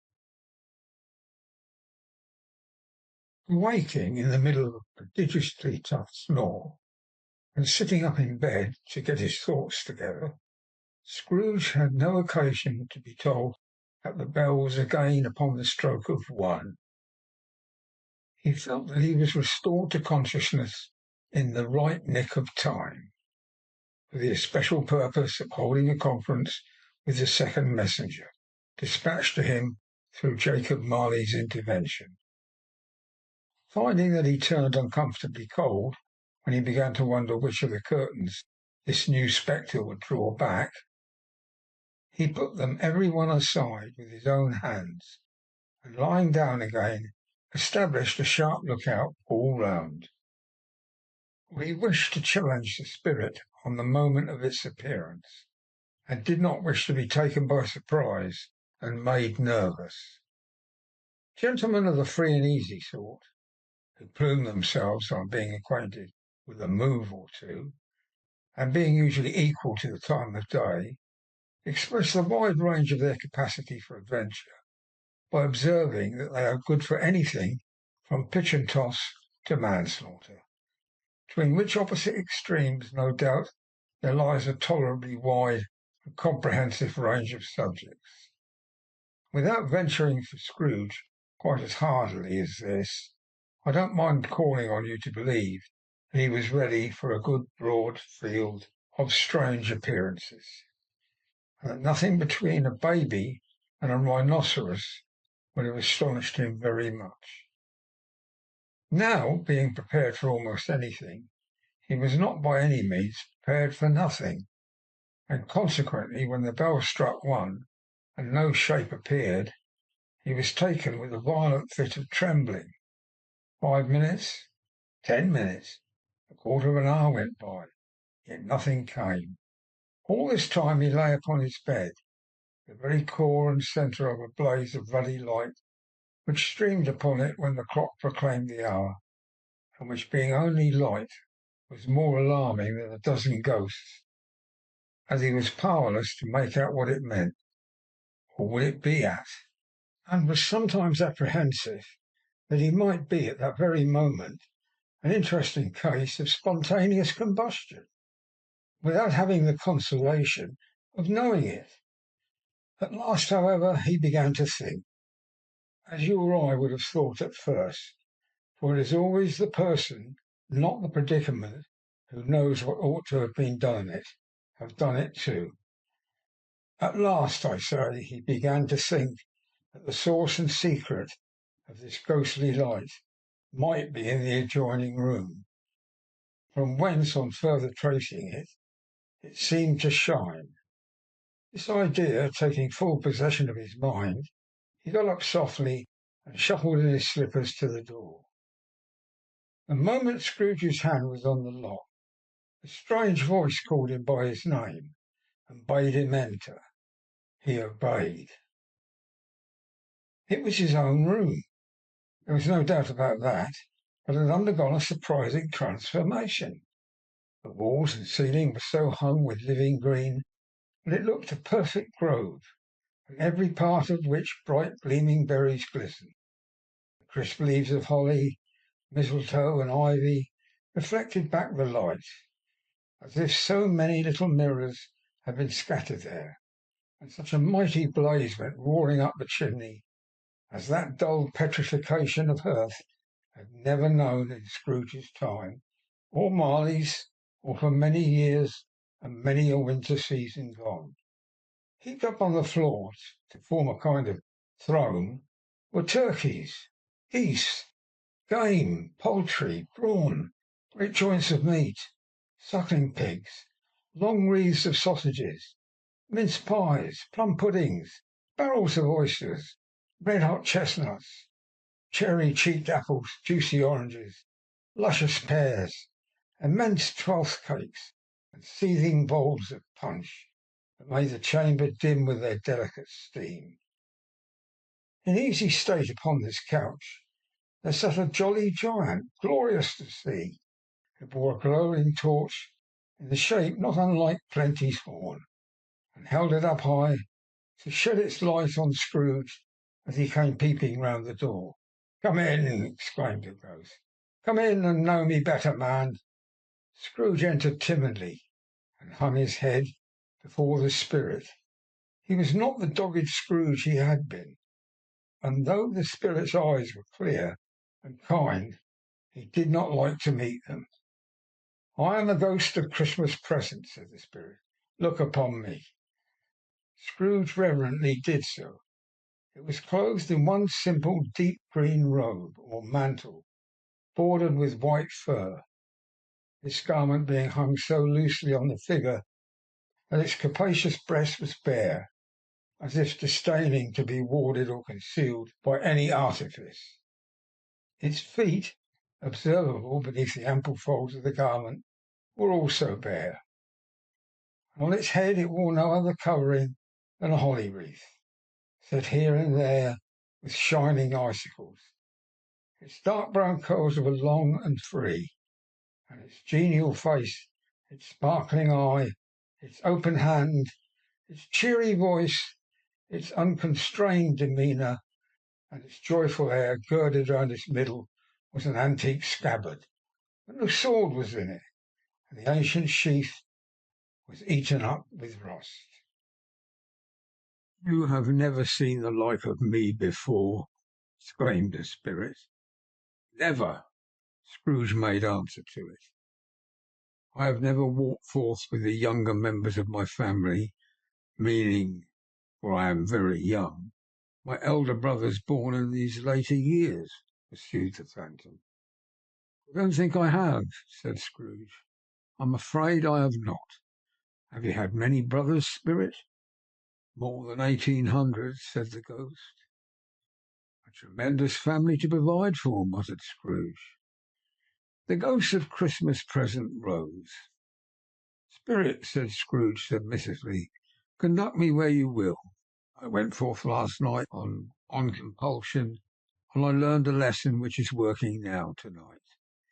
If you have aught to teach me, let me profit by it. Touch my robe." Scrooge did as he was told, and held it fast.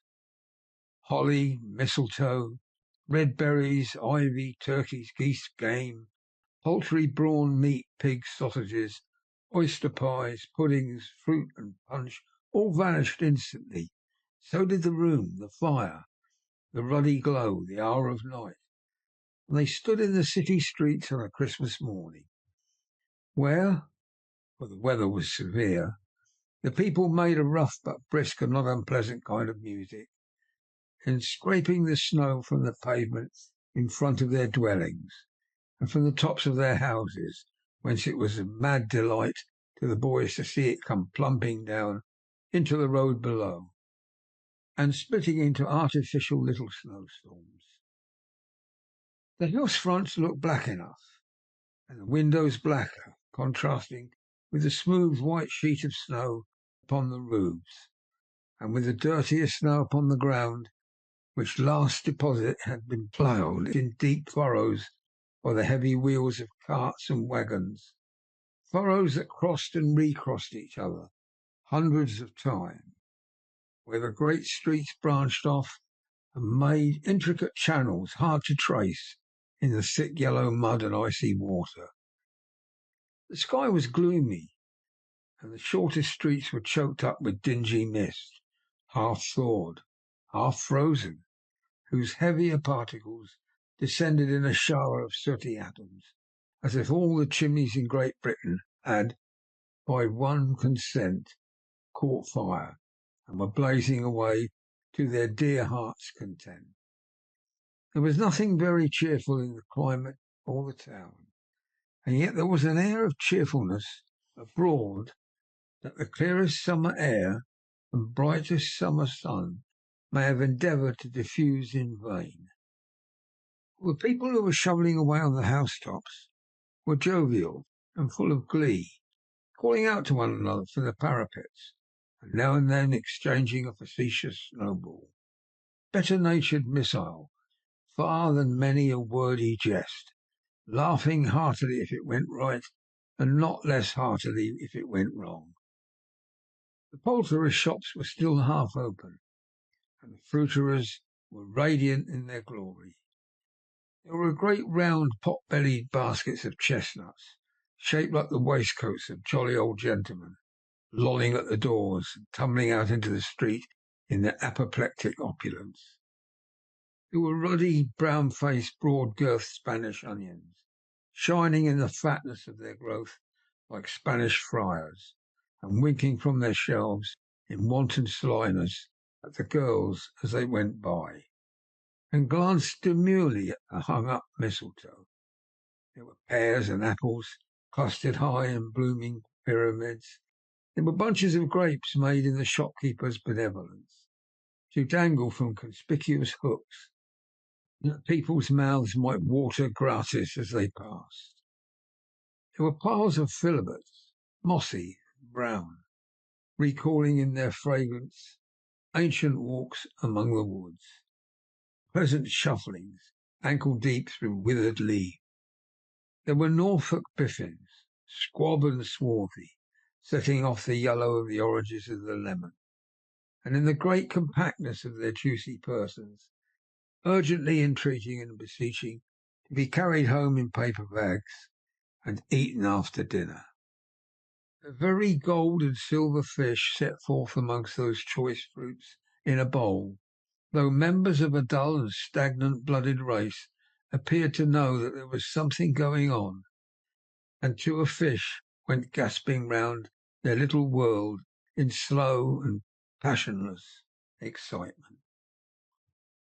The grocers, oh, the grocers, nearly closed, with perhaps 2 shutters down, or 1, but through these scaps such glimpses.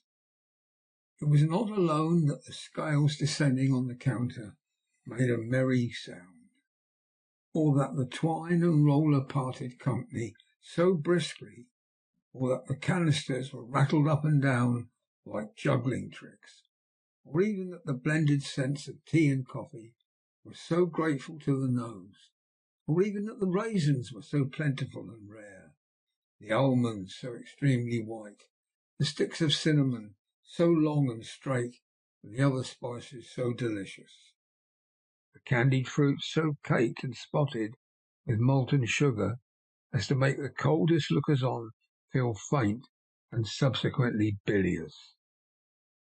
Not was it that the figs were moist and pulpy, or that the French plums blushed in modest tartness from their highly decorated boxes, or that everything was good to eat in its Christmas dress.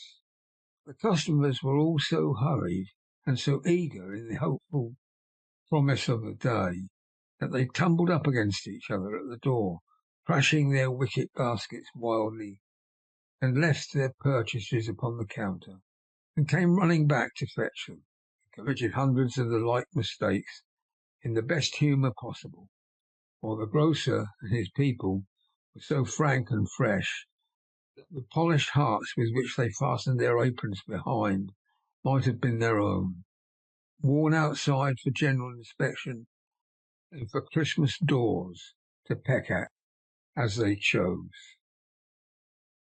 Soon the steeples called good people all to church and chapel, and away they came, flocking through the streets in their best clothes and with their gayest faces. And at the same time there emerged from scores of by-streets, lanes, and nameless turnings innumerable people carrying their dinners to the bakers' shops. The sight of these poor revellers appeared to interest the spirit very much, for he stood with Scrooge beside him in a baker's doorway, and taking off the covers as their bearers passed, sprinkled incense on their dinners from his torch. It was a very uncommon kind of torch, for once or twice, when there were angry words between some dinner carriers who had jostled each other, he shed a few drops of water on them from it, and their good humour was restored directly. For they said it was a shame to quarrel upon Christmas Day, and so it was. God love it, so it was. In time the bells ceased, and the bakers were shut up, and yet there was a genial shadowing forth of all these dinners and the progress of their cooking in the thawed blotch of wet above each baker's oven, where the pavement smoked as if the stones were cooking too. "Is there a particular flavour in what you sprinkle from your torch?" asked Scrooge. "There is, my own." "Would it apply to any kind of dinner on this day?" asked Scrooge. "To any kindly given. To a poor one most." "Why to a poor one most?" asked Scrooge. "Because it needs most." "Spirit," said Scrooge, after a moment's thought, "I wonder you, of all the beings in the many worlds about us, should desire to cramp these people's opportunity of innocent enjoyment." "I!" cried the spirit. "You would deprive them of their means of dining every seventh day, often the only day on which they can be said to dine at all," said Scrooge. "Wouldn't you?" "I!" cried the spirit. "You seek to close these places on the seventh day," said Scrooge, "and it comes to the same thing." "I seek!" exclaimed the spirit. "Forgive me if I am wrong. It has been done in your name, or at least in that of your family," said Scrooge. "There are some on this earth of yours," returned the spirit, "who lay claim to know us, and who do their deeds of passion, pride, ill will, hatred, envy, bigotry, and selfishness in our name, who are as strange to us and all our kith and kin as if they had never lived. Remember that, and charge their doings on themselves, not us." Scrooge promised that he would, and they went on invisible, as they had been before, into the suburbs of the town. It was a remarkable quality of the ghost, which Scrooge had observed at the baker's, that, notwithstanding his giant size, he could accommodate himself to any place with ease, and that he stood beneath a low roof quite as gracefully and like a supernatural creature as was possible he could have done in any lofty hall. And perhaps it was the pleasure the good spirit had in showing off this power of his, or else it was his own kind, generous, hearty nature, and his sympathy with all the poor men, that led him straight to Scrooge's clerks. Well, there he went, and took Scrooge with him, holding to his robe, and on the threshold of the door the spirit smiled, and stopped to bless Bob Cratchit's dwelling with the sprinklings of his torch.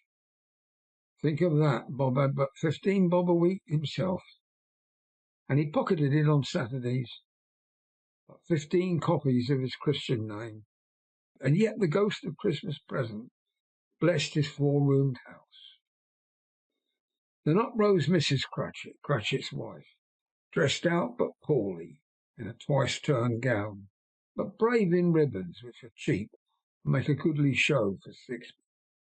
And she laid the cloth, assisted by Belinda Cratchit, second of her daughters, also brave in ribbons, while Mr. Peter Cratchit plunged a fork into the saucepan of potatoes, and getting the corners of his monstrous shirt collar, Bob's private property, conferred upon his son and heir, in honour of the day, into his mouth, rejoiced to find himself so gallantly attired, and yearned to show his linen in the fashionable parks. And now two smaller Cratchits, boy and a girl, came tearing in, screaming that outside the baker's they had smelled the goose, and knowing it was for their own, and basking in luxurious thoughts of sage and onion, these young Cratchits danced about the table, and exalted Master Peter Cratchit to the skies, while he, not proud, although his collars nearly choked him, blew the fire until the slow potatoes, bubbling up, knocked loudly at the saucepan lid to be let out and peeled. "Whatever has got into your precious father, then?" said Mrs. Cratchit. "And your brother, Tiny Tim?" "And Martha wasn't late as last Christmas by half an hour." "Here's Martha, mother," said a girl, appearing as she spoke. "Here's Martha, mother," cried the two young Cratchits. "Hurrah, there is such a goose, Martha!" "Why, bless your heart alive, my dear, how late you are!" said Mrs. Cratchit, kissing her a dozen times, taking off her shawl and bonnet for her with officious zeal. "Well, we had a deal of work to finish up last night," replied the girl, "and had to clear away this morning, mother." "Wait, never mind, so long as you come," said Mrs. Cratchit. "Sit ye down before the fire, my dear, and have a warm, Lord bless ye." "No, no, there's father coming," cried the two young Cratchits, who were everywhere at once. "Hide, Martha, hide!" So Martha hid herself, and in came little Bob, the father, with at least 3 feet of comforter, exclusive of the fringe, hanging down before him, and his threadbare clothes darned up and brushed to look seasonable, and Tiny Tim upon his shoulder. Alas for Tiny Tim! He bore a little crutch, and had his limbs supported by an iron frame. "Why, where's our Martha?" cried Bob Cratchit, looking round. "Not coming," said Mrs. Cratchit. "Not coming!" said Bob, with a sudden declension of his high spirits, for he had been Tim's blood horse all the way from the church, and had come home rampant. "Not coming upon Christmas Day?" Martha didn't like to see him disappointed, if it were only in joke, so she came out prematurely from behind the closet door and ran into his arms, while the two young Cratchits hustled Tiny Tim and bore him off into the wash-house, that he might hear the pudding singing in the pot.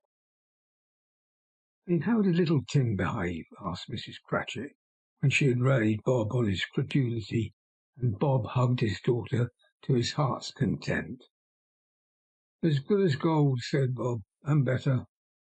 Somehow he gets thoughtful, sitting by himself so much, and thinks the strangest things you ever heard. He told me coming home that he hoped the people saw him in the church, because he was a cripple, and it might be pleasant to them to remember upon Christmas Day who made lame beggars walk and blind men see." Bob's voice was tremulous when he told them this, and trembled more when he said that Tiny Tim was growing strong and hearty. His active little crutch was heard upon the floor, and back came Tiny Tim before another word was spoken, escorted by his brother and sister to his stool beside the fire, and while Bob, turning up his cuffs, as if, poor fellow, they were capable of being made more shabby, compounded some hot mixture in a jug with gin and lemons, and stirred it round and round, and put it on the hob to simmer. Master Peter and the two ubiquitous young Cratchits went to fetch the goose, which they soon returned in high procession. Such a bustle ensued that you might have thought a goose the rarest of all birds, a feathered phenomenon, to which a black swan was a matter of course. And in truth it was something very like it in that house. Mrs. Cratchit made the gravy ready beforehand in a little saucepan, hissing hot. Master Peter mashed the potatoes with incredible vigour. Miss Belinda sweetened the apple sauce. Martha dusted the hot plates, and Bob took Tiny Tim beside him in the tiny corner at the table. The two young Cratchits set chairs for everybody, not forgetting themselves, and mounting guard upon their posts, crammed spoons into their mouths, lest they should shriek for goose before their turn came to be helped. At last the dishes were set on, and grace was said. It was succeeded by a breathless pause, as Mrs. Cratchit, looking slowly all along the carving knife, prepared to plunge it in the breast.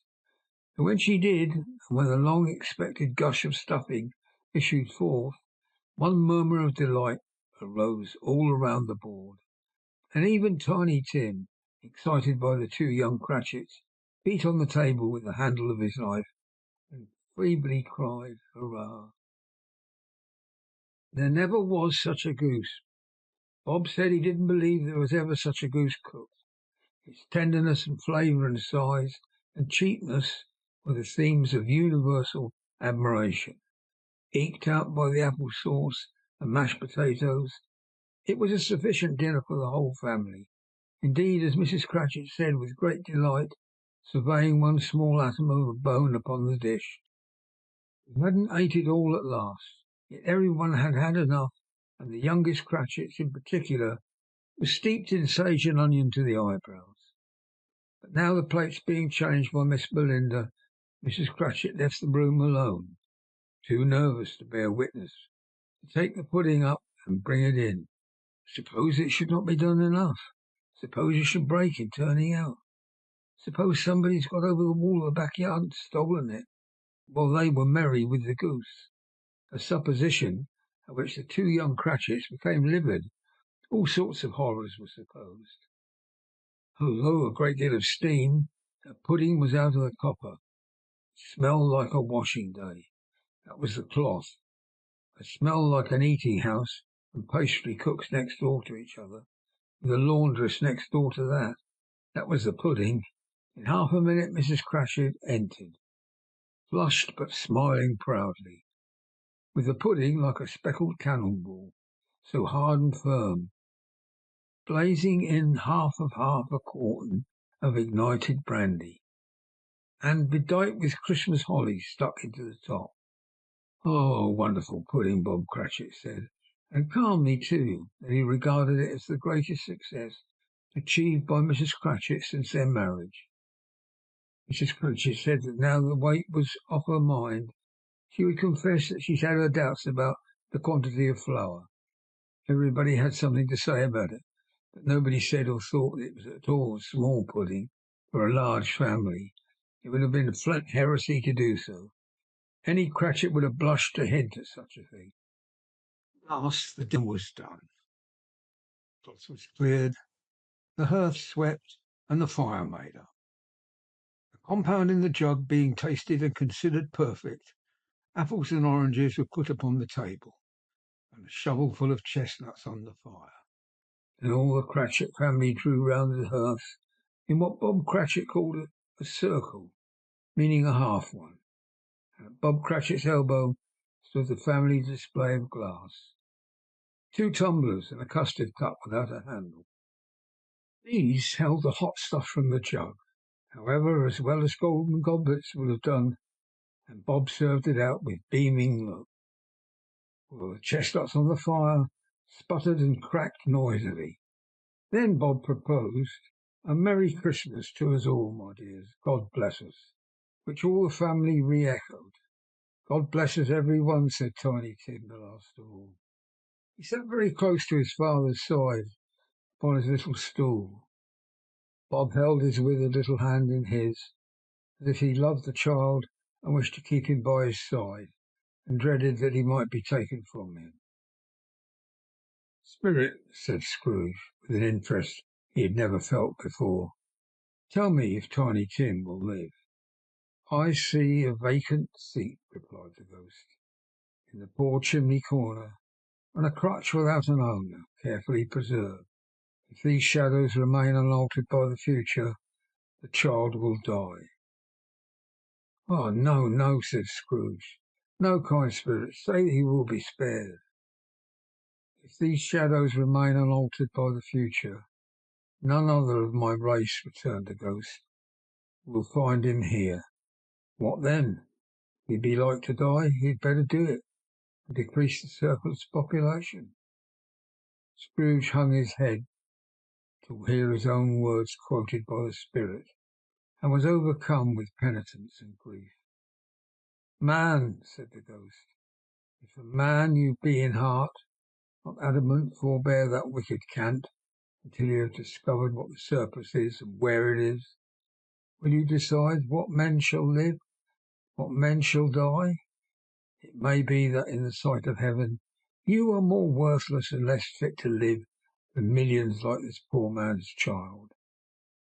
Oh God, to hear the insect on the leaf pronouncing it on the too much life among his hungry brothers in the dust. Scrooge bent before the ghost's rebuke, trembling, cast his eyes upon the ground, but he raised them speedily on hearing his own name. Mr. Scrooge, said Bob. I'll give you Mr. Scrooge, the founder of the feast. The founder of the feast, indeed, cried Mrs. Cratchit, reddening. Wish I had him here. I'd give him a piece of my mind to feast upon. I hope he'd have a good appetite for it. My dear, was Bob's mild answer. Christmas Day. I'll drink his health for your sake and the day's, said Mrs. Cratchit, not for his. Long life to him, a Merry Christmas, and a Happy New Year. He'll be very merry and very happy, I have no doubt. The children drank the toast after her. It was the first of their proceedings which had no heartiness in it. Tiny Tim drank last of all, but he didn't care twopence for it. Scrooge was the ogre of the family. The mention of his name cast a dark shadow on the party, which was not dispelled for a full 5 minutes. After it had passed away, they were 10 times merrier than before. On the mere relief of Scrooge, the baleful being done with, Bob Cratchit told them how he had a situation in his eye for Master Peter, which would bring in, if obtained, full 5 and 6pence weekly. 2 young Cratchits laughed tremendously at the idea of Peter's being a man of business, and Peter himself looked thoughtfully at the fire between his collars, as if he were deliberating what particular investments he should favour when it came to the receipt of that bewildering income. Martha, who was a poor apprentice at a milliner's, then told them what kind of work she had to do, and how many hours she worked at a stretch, and how she meant to lie abed tomorrow morning for a good long rest. Tomorrow being a holiday, she passed at home. Also, how she had seen a countess and a lord some days before, and how the lord was much about as tall as Peter, at which Peter pulled up his collar so high you couldn't have seen his head if you'd been there. All this time the chestnuts and the jug went round and round, and by they had a song about a lost child travelling in the snow, from Tiny Tim, who had a plaintive little voice, and sang it very well indeed. There was nothing of high mark in this. They were not a handsome family. They were not well dressed. Their shoes were far from being waterproof. Their clothes were scanty, and Peter might have known, and very likely did, the inside of a pawnbroker's. But they were happy, grateful, pleased with one another, and contented with the time, and when they faded, and looked happier yet in the bright sprinkling of the spirit's torch parting. Scrooge had his eye upon them, especially on Tiny Tim, until the last.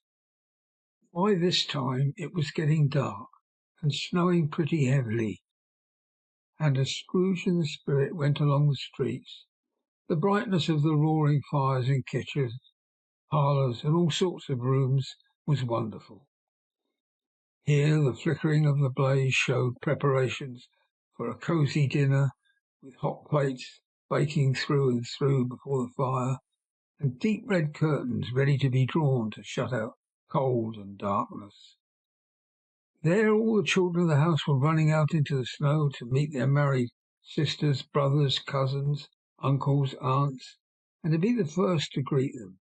Here again were shadows on the window blinds of guests assembling, and there a group of handsome girls, all hooded and fur-booted, and all chattering at once, tripping lightly off to some dear neighbour's house, where, woe upon the single man who saw them enter, artful witches, well they knew it, in a glow.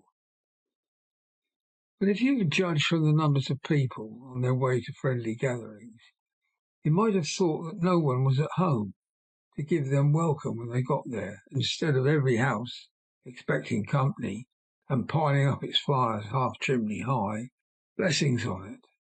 How the ghost exulted, how it bared its breadth of breast, and opened its capacious palm, and floated on, outpouring with a generous hand its bright and harmless mirth on everything within its reach. The very lamplighter who ran on before, dotting the dusky street with specks of light, and who was dressed to spend the evening somewhere, laughed out loudly as the spirit passed, though little kenned the lamplighter had he any company but Christmas. And now, without a word of warning from the ghost, they stood upon a bleak and deserted moor, where a monstrous mass of rude stones were cast about, as though it were the burial place of giants, and water spread itself wheresoever it listed, or would have done so, but for the frost that held it prisoner, and nothing grew but moss and furze and coarse rank grass. Down in the west the setting sun had left a streak of fiery red, which glared upon the desolation for an instant, like a sullen eye, and frowning lower, lower, lower yet, was lost in the thick gloom of darkest night. "What is this place?" asked Scrooge. "A place where miners live, who labour in the bowels of the earth," returned the spirit. "But they know me. See!" A light shone from a window of a hut, and swiftly they advanced towards it. Passing through a wall of mud and stone, they found a cheerful company assembled round a glowing fire. An old man, and a woman with their children and their children's children, and another generation beyond that, all decked out gaily in their holiday attire. The old man, in a voice that seldom rose above the howling of the wind upon the barren waste, was singing them a Christmas song. It had been a very old song when he was a boy, and from time to time they all joined in the chorus. So surely as they raised their voices, the old man got quite blithe and loud, and so surely as they stopped, his vigour sank again. The spirit did not tarry here, but bade Scrooge hold his robe, and passing on above the moor, sped whither. Not to see, to see. To Scrooge's horror, looking back, saw the last of the land, a frightful range of rocks behind them, and his ears were deafened by the thundering of water as it rolled and roared and raged among the dreadful caverns it had worn, and fiercely tried to undermine the earth. Picked upon a dismal reef of sunken rocks, some league from shore, on which the waters chafed and dashed the wild year through, there stood a solitary lighthouse. Great heaps of seaweed clung to its base, and storm birds, born of the wind, one might suppose. As seaweed of the water rose and fell about it, like the waves they skimmed. But even here, two men who watched the light had made a fire that through the loophole of the thick stone wall shed out a ray of brightness on the awful sea. Joining their horny hands over the rough table at which they sat, they wished each other Merry Christmas in their can of grog. One of them, the elder too, with his face all damaged and scarred with hard weather, as the figurehead of an old ship might be, struck up a sturdy song that was like a gale itself.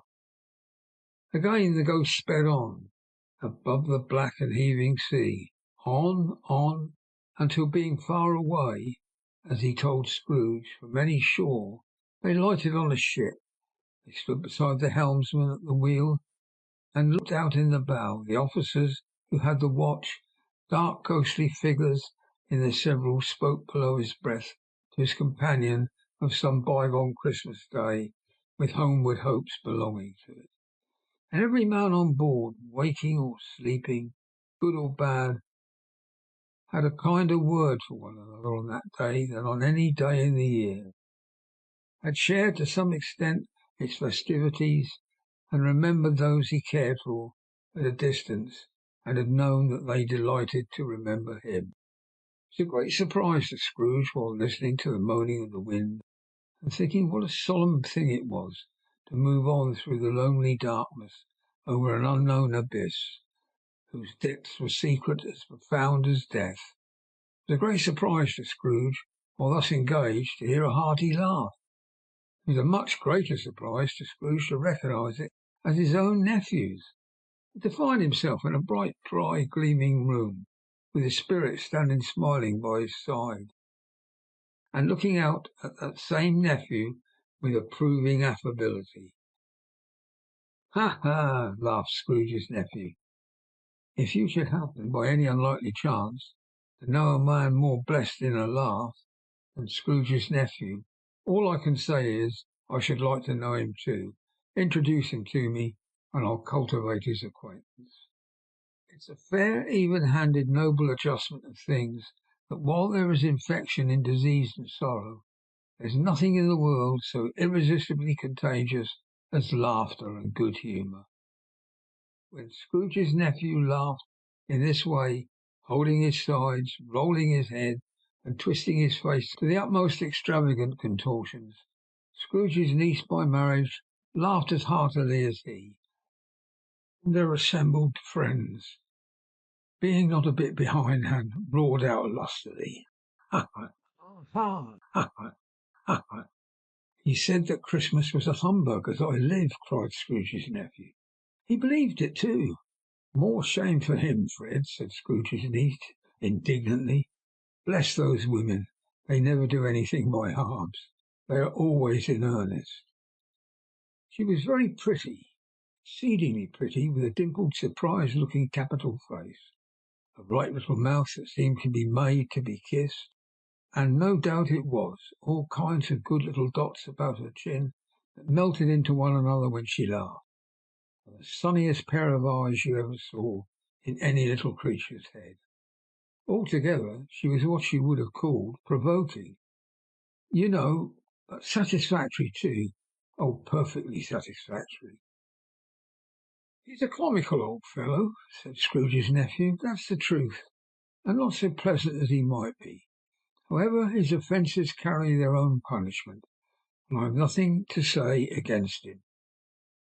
"I'm sure he's very rich, Fred," hinted Scrooge's niece. "At least you always tell me so." "What of that, my dear?" said Scrooge's nephew. "His wealth is no use to him. He don't do any good with it. He don't make himself comfortable with it. He hasn't the satisfaction of thinking, is he ever going to benefit us with it?" "I have no patience with him," observed Scrooge's niece. Scrooge's niece's sisters and all the other ladies expressed the same opinion. "Oh, I have," said Scrooge's nephew. "I am sorry for him. I couldn't be angry with him if I tried. Who suffers by his ill whims? Himself, always. Here he takes it into his head to dislike us, and he won't come and dine with us. What's the consequence? He don't lose much of a dinner." "Indeed, I think he loses a very good dinner," interrupted Scrooge's niece. Everybody else said the same, and they must be allowed to have been competent judges, because they had just had dinner, and with the dessert upon the table were clustered round the fire by lamplight. "Well, I am very glad to hear it," said Scrooge's nephew, "because I haven't any great faith in these young housekeepers. What do you say, Topper?" Topper had clearly got his eye on one of Scrooge's niece's sisters, for he answered that a bachelor was a wretched outcast, who had no right to express an opinion on the subject, whereat Scrooge's niece's sister, the plump one with the lace tucker, not the one with the roses, blushed. "Do go on, Fred," said Scrooge's niece, clapping her hands. "He never finishes what he begins to say. He's such a ridiculous fellow."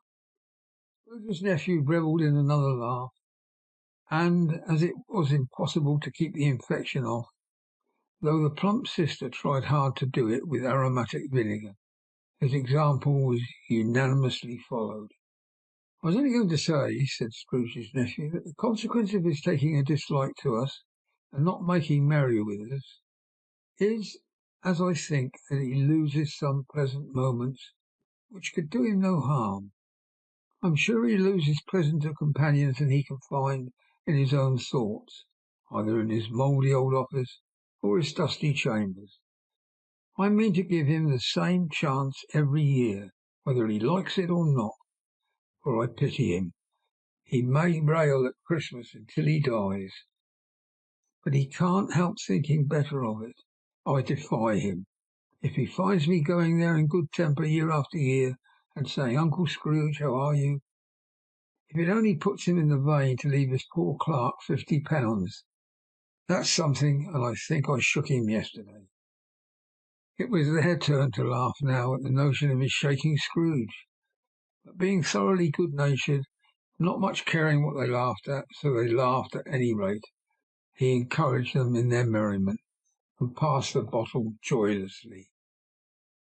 After tea they had some music, for they were a musical family. They knew what they were about when they sung a glee or catch.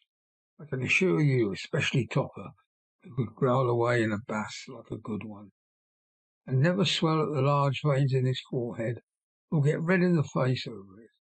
Scrooge's niece played well upon the harp, and played among other tunes a simple little air, a mere nothing you might have learned to whistle it in 2 minutes, which had been familiar to the child who fetched Scrooge from the boarding school, as he had been reminded by the ghost of Christmas past. When this strain of music sounded, all the things that the ghost had shown him came upon his mind. He softened more and more, and thought that if he could have listened to it often, years ago, he might have cultivated the kindness of life for his own happiness with his own hands, without resorting to the sexton's spade that buried Jacob Marley. But they didn't devote the whole evening to music. After a while they played at forfeits, for it is good to be children sometimes, and never better than at Christmas, when its mighty founder was a child himself. Stop! There was first a game at blind man's buff. Of course there was. And I no more believe Topper was really blind than I believe that he had eyes in his boots. My opinion is that it was a done thing between him and Scrooge's nephew, that the ghost of Christmas present knew it. The way he went after that plump sister in the lace tucker was an outrage on the credulity of human nature, knocking down the fire irons, tumbling over the chairs, bumping up against the piano, smothering himself among the curtains wherever she went. There went he. He always knew where the plump sister was. He couldn't catch anybody else if he had fallen up against him, as some of them did, and stood there he would have made a feint of endeavouring to seize you, which would have been an affront to your understanding, and would instantly have sidled off in the direction of the plump sister. She often cried out that it wasn't fair, and it really was not. But when at last he caught her, when, in spite of all her silken rustlings and her rapid fluttering past him, he got her into a corner whence there was no escape, then his conduct was the most execrable. For his pretending not to know her, his pretending that it was necessary to touch her headdress, and further to assure himself of her identity by pressing a certain ring upon her finger and a certain chain about her neck, was vile, monstrous. No doubt she had told him of her opinion of it, when another blind man being in office, they were so very confidential together behind the curtains.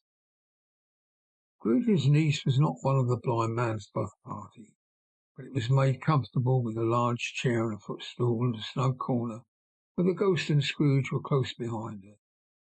But she joined in the forfeits, and loved her love of admiration with all the letters of the alphabet. Likewise, at the game of how, when, and where, she was very great, and to the secret joy of Scrooge's nephew, beat her sisters hollow. Though they were sharp girls too, as Topper could have told you. There might have been 20 people there, young and old. They all played, and so did Scrooge, for wholly forgetting in the interest he had in what was going on, and his voice made no sound in their ears, he sometimes came out with a guess quite loud, and very often guessed right too, for the sharpest needle best Whitechapel warranted not to cut the eye was not sharper than Scrooge, blunt as he took it in his head to be. The ghost was greatly pleased to find him in this mood, and looked upon him with such favour that he begged like a boy to be allowed to stay until the guests departed. But this the spirit said could not be done. "Here's a new game," said Scrooge. "One half-hour, spirit, only one. There's a game called Yes and No, where Scrooge's nephew had to think of something, then the rest must find out what, he only answering it to their questions yes or no, as the case was. The brisk fire of questioning to which he was exposed elicited from him that he was thinking of an animal, a live animal, rather disagreeable animal, savage animal, an animal that growled and grunted sometimes, and talked sometimes, and lived in London, and walked about the streets, and wasn't made a show of, wasn't led by anybody, didn't live in a menagerie, was never killed in a market, and was not a horse, or an ass, or a cow, or a bull, or a tiger, or a dog, or a pig, or a cat, or a bear. At every fresh question that was put to him, this nephew burst into a fresh roar of laughter, and was so inexpressibly tickled that he was obliged to get up off the sofa and stamp. The last plump sister cried out, "I have found it out.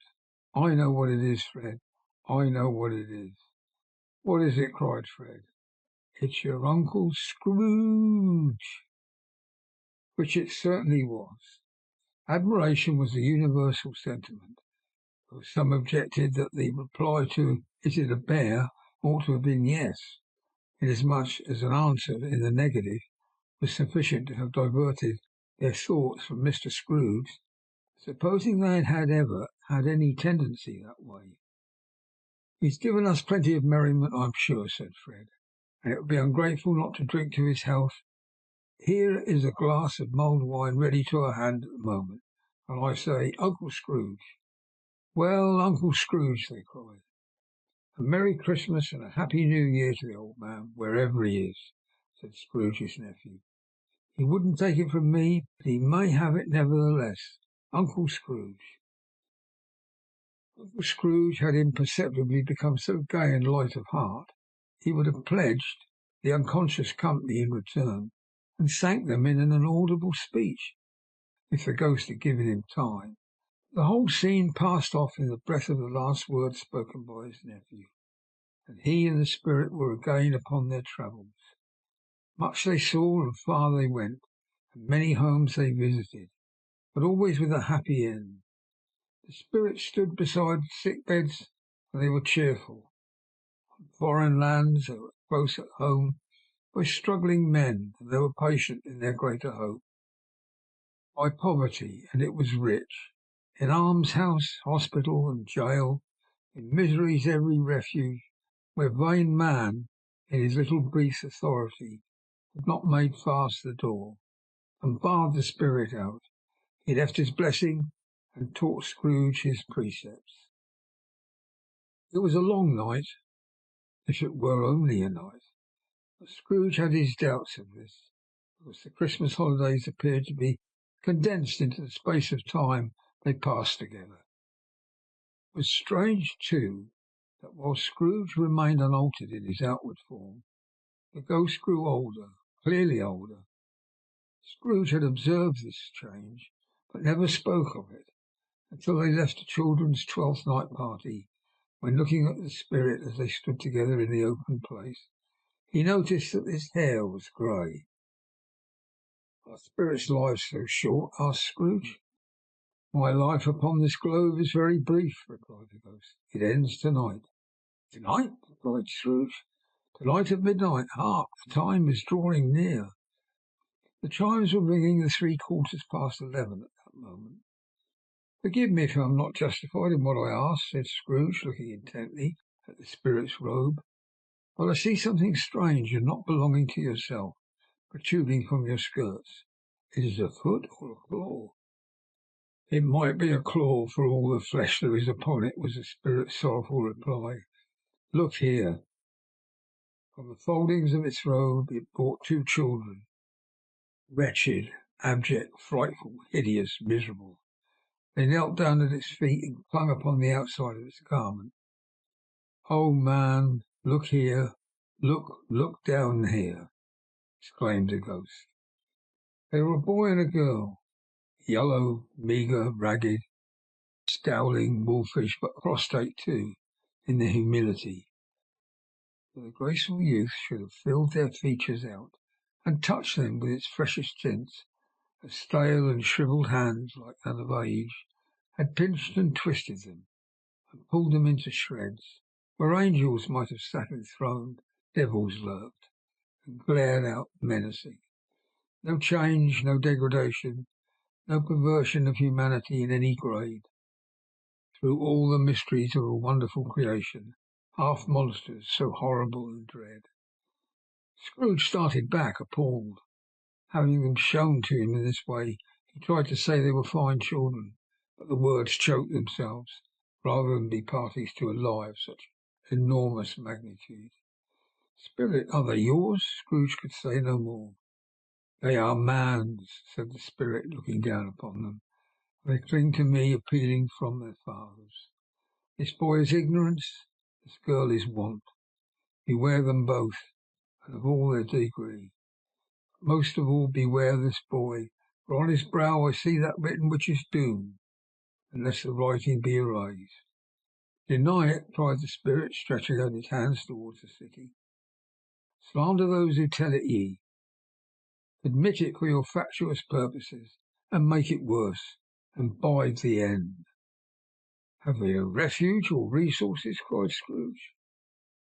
"Are there no prisons?" said the spirit, turning on him for the last time with his own words. "Are there no workhouses?" The bell struck 12. Scrooge looked about him for the ghost and saw it not. As the last stroke ceased to vibrate, he remembered the prediction of old Jacob Marley, and lifting up his eyes, beheld a solemn phantom, draped and hooded, coming like a mist along the ground towards him. End of Stave 3. Stave 4. The Last of the Spirits. The phantom slowly, gravely, silently approached. When it came near him, Scrooge bent down upon his knee, for in the very air through which this spirit moved, it seemed to scatter gloom and mystery. It was shrouded in a deep black garment, which concealed its head, its face, its form, and left nothing of it visible save one outstretched hand. For this it would have been difficult to detach its figure from the night, and separate it from the darkness. It was shrouded in a deep black garment. He felt that it was tall and stately when it came beside him, and that its mysterious presence filled him with a solemn dread. He knew no more, for the spirit neither spoke nor moved. "I am in the presence of the ghost of Christmas yet to come," said Scrooge. The spirit answered not, but pointed onward with his hand. "You are about to show me the shadows of the things that have not happened, but will happen in the time before us," Scrooge pursued. "Is that so, spirit?" The upper portion of the garment was contracted for an instant in its folds, as if the spirit had inclined its head. That was the only answer he received. Although well used to ghostly company by this time, Scrooge feared the silent shape so much that his legs trembled beneath him, and he found that he could hardly stand when he prepared to follow it. The spirit paused a moment, as observing his condition, and giving him time to recover. But Scrooge was all the worse for this. It thrilled him with a vague, uncertain horror to know that behind the dusky shroud there were ghostly eyes intently fixed upon him. though he stretched his own to the utmost, could see nothing but a spectral hand and one great heap of black. "Ghost of the future," he exclaimed, "I fear you more than any spectre I have seen. But as I know your purpose is to do me good, and as I hope to live to be another man from what I was, I am prepared to bear you company, and do it with a thankful heart. Will you not speak to me?" It gave him no reply. The hand was pointed straight before them. "Lead on," said Scrooge, "lead on. The night is waning fast, and it is precious time to me, I know. Lead on, spirit." The phantom moved away as it had come towards him. Scrooge followed in the shadow of its dress, which bore him up, he thought, and carried him along. They scarcely seemed to enter the city, for the city seemed rather to spring up about them, and to encompass them of its own act. But there they were, in the heart of it, on 'change amongst the merchants, who hurried up and down and chinked the money in their pockets, and conversed in groups, and looked at their watches, and trifled thoughtfully with their great gold seals, and so forth, as Scrooge had seen them often. The spirit stopped beside one little knot of businessmen. Observing that the hand was pointed to them, Scrooge advanced to listen to their talk. "No," said a great fat man with a monstrous chin. "I don't know much about it either way. I only know he's dead." "When did he die?" inquired another. "Last night, I believe." "Why, what was the matter with him?" asked a third, taking a vast quantity of snuff out of a very large snuff-box. "I thought he'd never die." "God knows," said the first, with a yawn. "What has he done with his money?" asked a red-faced gentleman with a pendulous excrescence on the end of his nose that shook like the gills of a turkey-cock. "I haven't heard," said the man with the large chin, yawning again. "Left it to his company, perhaps. He hasn't left it to me. That's all I know." This pleasantry was received with a general laugh. "It's likely to be a very cheap funeral," said the same speaker, "for upon my life I don't know of anyone to go to it." "Suppose we make up a party and volunteer?" "I don't mind going if a lunch is provided," observed the gentleman with the excrescence on his nose, "but I must be fed if I make one." Another laugh. "Well, I am the most distressed among you, after all," said the first speaker, "for I never wear black gloves, and I never eat lunch. But I'll offer to go if anybody else will. And come to think of it, I'm not at all sure I wasn't his most particular friend, for we used to stop and speak whenever we met. Bye-bye." Speakers and listeners strolled away, and mixed with other groups. Scrooge knew the men, and looked towards the spirit for an explanation. The phantom glided on into a street. His finger pointed to two persons meeting. Scrooge listened again, thinking that the explanation might lie here. He knew these men also perfectly. They were men of business, very wealthy, and of great importance. He made a point of always standing well in their esteem, in a business point of view, that is. Strictly in a business point of view. "How are you?" said one. "How are you?" returned the other. "Well," said the first, "old Scratch has got his own at last, eh?"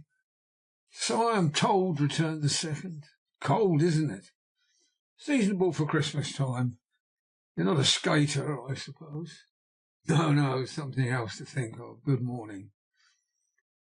Not another word. That was their meeting, their conversation, and their parting.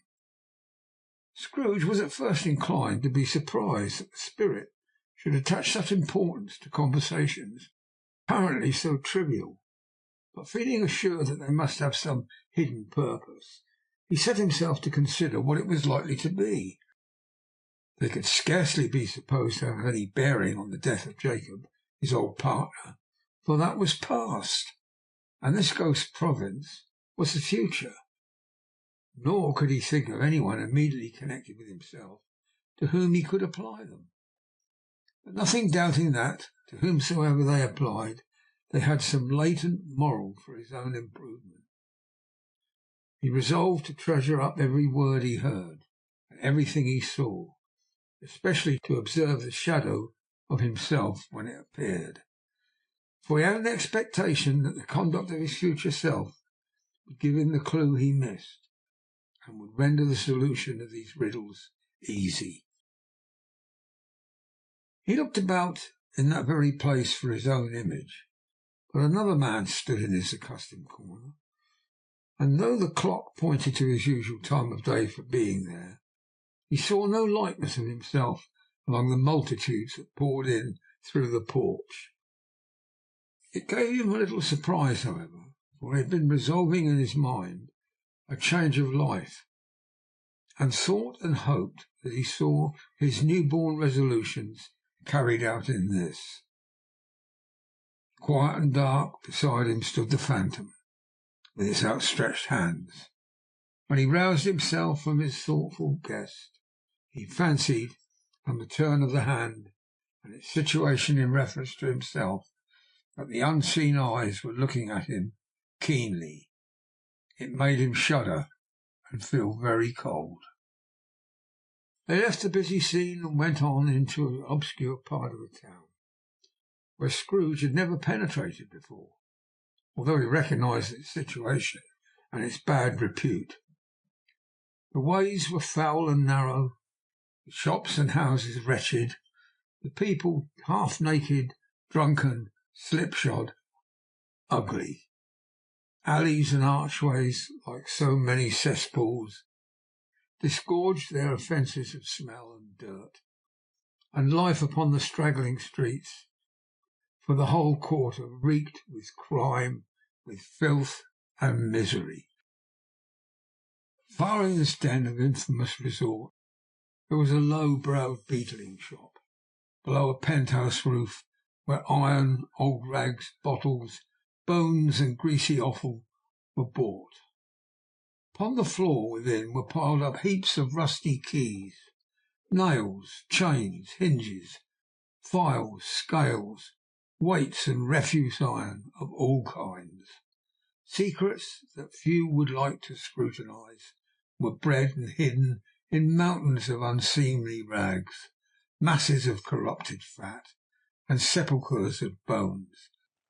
Sitting in among the wares he dealt in, by a charcoal stove made of old bricks, was a grey-haired rascal, nearly 70 years of age, who had screened himself from the cold air without by a frowsy curtaining of miscellaneous tatters hung upon a line, and smoked his pipe in all the luxury of calm retirement. Scrooge and the Phantom came into the presence of this man just as a woman with a heavy bundle slunk into the shop. But she had scarcely entered when another woman, similarly laden, came in too, and she was closely followed by a man in faded black, who was no less startled by the sight of them than they had been upon the recognition of each other. After a short period of blank astonishment, in which the old man with the pipe had joined them, they all three burst into a laugh. "Let the charwoman alone to be first," cried she who had entered first. "Let the laundress alone be the second, and let the undertaker's man alone to be the third. Look here, old Joe, here's a chance, if we haven't all three met here without meaning it." "You couldn't have met in a better place," said old Joe, removing his pipe from his mouth. "Come to the parlour. You were made free of it long ago, you know, and the other two ain't strangers. Stop till I shut the door of the shop. Ah, how it shrieks! There ain't such a rusty piece of metal in the place as has its own hinges, I believe, and I'm sure there's no such old bones here as mine. Ha! We're all suitable to our calling. We're all well matched. Come into the parlour. Come into the parlour." The parlour was the space behind the screen of rags, The old man raked the fire together with an old stair rod, and having trimmed his smoky lamp, for it was night, with the stem of his pipe, put it into his mouth again. While he did this, the woman who had already spoken threw her bundle on the floor and sat down in a flaunting manner on a stool, crossing her elbows on her knees, and looking with a bold defiance at the other two. "What odds, then? What odds, Mrs. Dilber?" said the woman. "Every person has a right to take care of themselves. He always did." "That's true indeed," said the laundress. "No man more so." "Why, then, don't stand staring as if you was afraid, woman. Who's the wiser? We're not going to pick holes in each other's coat, I suppose." "No, indeed," said Mrs. Dilber and the man together. "We should hope not." "Very well, then," cried the woman. "That's enough. Who's the worse for the loss of a few things like these? Not a dead man, I suppose." "No, indeed," said Mrs. Dilber, laughing. "If he'd wanted to keep them after he was dead, wicked old screw," pursued the woman, "why wasn't he natural in his lifetime? If he had been, he'd have had somebody to look after him when he was struck with death, instead of lying gasping out his last there, alone by himself." "It's the truest word that was ever spoke," said Mrs. Dilber. "It's a judgment on him." "I wish it was a little heavier judgment," replied the woman. "And it should have been, you may depend upon it, if I could have laid my hands on anything else. Open that bundle, old Joe, and let me know the value of it. Speak out plain. I'm not afraid to be the first, nor afraid for them to see it. We knew pretty well that we were helping ourselves before we met here. I believe it's no sin. Open the bundle, Joe." But the gallantry of her friends would not allow of this, and the man in faded black, mounting the breach first, produced his plunder. It was not extensive. A seal or two, a pencil case, a pair of sleeve buttons, and a brooch of no great value were all. They were severally examined and appraised by old Joe, who chalked the sums he was disposed to give for each upon the wall, and added them up into a total when he found that there was nothing more to come. "That's your account," said Joe, "and I wouldn't give another sixpence if I was to be boiled for not doing it. Who's next?" Mrs. Dilber was next. Sheets and towels, and a little wearing apparel, 2 old-fashioned silver teaspoons, a pair of sugar tongs, and a few boots. Her account was stated on the wall in the same manner. "I always give too much to ladies. It's a weakness of mine, and that's the way I ruin myself," said old Joe. "That's your account. If you ask for me another penny, and make it an open question, I'd repent of being so liberal and knock off half a crown." "And now undo my bundle, Joe," said the first woman. Joe went down on his knees for the greater convenience of opening it, and having unfastened a great many knots, dragged out a large and heavy roll of some dark stuff. "What do you call this?" said Joe. "Bed curtains." "Ah," returned the woman, laughing and leaning forward on her crossed arms. "Bed curtains. You don't mean to say you took 'em down, rings and all, with him lying there?" said Joe. "Yes, I do," replied the woman. "Why not?" "You were born to make your fortune," said Joe, "and you'll certainly do it.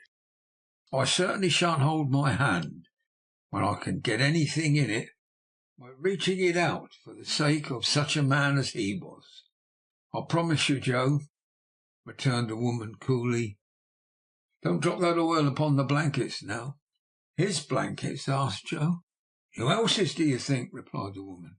"He isn't likely to take cold without 'em, I dare say." "I hope he didn't die of anything catching, said old Joe, stopping his work and looking up. "Don't you be afraid of that," returned the woman. "I ain't so fond of his company that I'd loiter about him for such things. If he did, you may look through that shirt till your eyes ache, but you won't find a hole in it, nor a threadbare place. It's the best he had, and a fine one too. They'd have wasted it if it hadn't been for me." "What do you call wasting it?" asked Joe. "Putting it on him to be buried in, to be sure," replied the woman with a laugh. "Somebody was fool enough to do it, but I took it off again. If calico ain't good enough for such a purpose, it isn't good enough for anything. It's quite as becoming to the body. He can't look uglier than he did in that one." Scrooge listened to this dialogue in horror.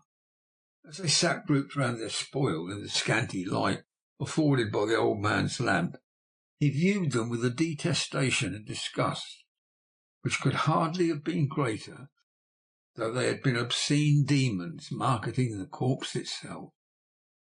"Ha, ha!" laughed the same woman, when old Joe, producing a flannel bag with money in it, told out their several gains upon the ground.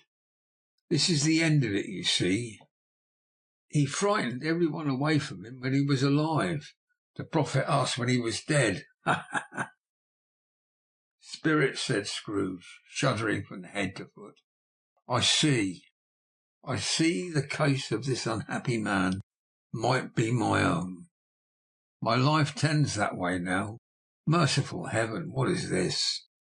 He recoiled in terror, for the scene had changed, and now he almost touched a bed, bare, uncurtained bed, on which beneath a ragged sheet there lay something covered up, which, though it was dumb, announced itself in an awful language. The room was very dark, too dark to be observed with any accuracy, though Scrooge glanced round it in obedience to a secret impulse. Anxious to know what kind of room it was, a pale light rising in the outer air fell straight upon the bed, and on it, plundered and bereft, unwatched, unwept, uncared for, was the body of this man. Scrooge glanced over towards the phantom. Its steady hand was pointed to the head. The cover was so carelessly adjusted that the slightest raising of it, the motion of a finger upon Scrooge's part, would have disclosed the face. He thought of it, felt how easy it would be to do, and longed to do it, but had no more power to withdraw the veil than to dismiss the spectre at his side. "O cold, cold, rigid, dreadful death, set up thine altar here, and dress it with such terrors as thou hast at thy command. For this is thy dominion. But of the loved, revered, and honoured head, thou canst not turn one hair to thy dread purpose, or make one feature odious. It is not that the hand is heavy and will fall down when released. It is not that the heart and pulse are still, but that the hand was open, generous, and true, the heart brave, warm, and tender, and the pulse a man's strike, shadow strike, and see if his good deeds springing from the wound to sow the world with life immortal." No voice pronounced these words in Scrooge's ears, and yet he heard them. When he looked upon the bed, he thought if this man could be raised up now, what would be his foremost thoughts? Avarice, hard dealing, griping cares, they'd have brought him to a rich an end truly. He lay in the dark empty house, and not a man, a woman, or a child to say that he was kind to me in this or that, and for the memory of one kind word I will be kind to him. A cat was tearing at the door, and there was a sound of gnawing rats beneath the hearthstone. What they wanted in the room of death, and why they were so restless and disturbed, Scrooge did not dare to think. "Spirit," he said, "this is a fearful place. In leaving it, I shall not leave its lesson. Trust me, let us go." Still the ghost pointed with an unmoved finger to the head. "I understand you," Scrooge returned, I would do it if I could, but I have not the power. Spirit, I have not the power." Again it seemed to look upon him. "If there is any person in the town who feels emotion caused by this man's death," said Scrooge, quite agonized, "show that person to me, Spirit, I beseech you."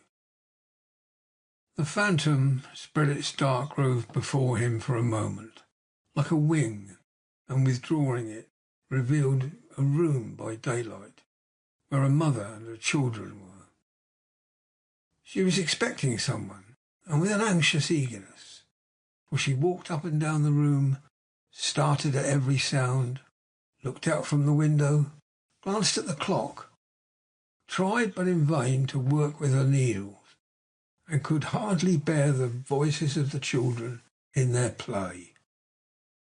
At length the long-expected knock was heard. She hurried to the door and met her husband, a man whose face was careworn and depressed, although he was young. There was a remarkable expression in it now, a kind of serious delight of which he felt ashamed, and which he struggled to repress. He sat down to the dinner that had been hoarding for him by the fire, and when she asked him faintly what news, which was not until after a long silence, he appeared embarrassed how to answer. "Is it good," she said, "or bad?" To help him. "Bad," he answered. "We are quite ruined?" "No, there is hope yet, Caroline." "If he relents," she said, amazed. "There is nothing past hope, if such a miracle has happened." "He's past relenting," said her husband. "He's dead." She was a mild and patient creature, if her face spoke truth, but she was thankful in her soul to hear it, and she said so with clasped hands. She prayed forgiveness the next moment, and was sorry, but the first time was the emotion of her heart. What the half-drunken woman whom I told you of last night said to me when I tried to see him and obtain a week's delay, I thought was a mere excuse to avoid me, turns out to have been quite true. He was not only very ill, but dying then. To whom will our debt be transferred? I don't know, but before that time we shall be ready with the money. And even though we were not, it would be a bad fortune indeed to find so merciless a creditor in his successor. We may sleep tonight with light hearts, Caroline. Yes, soften it as they would, their hearts were lighter. The children's faces, hushed and clustered round to hear what they so little understood, were brighter, and it was a happier house for this man's death.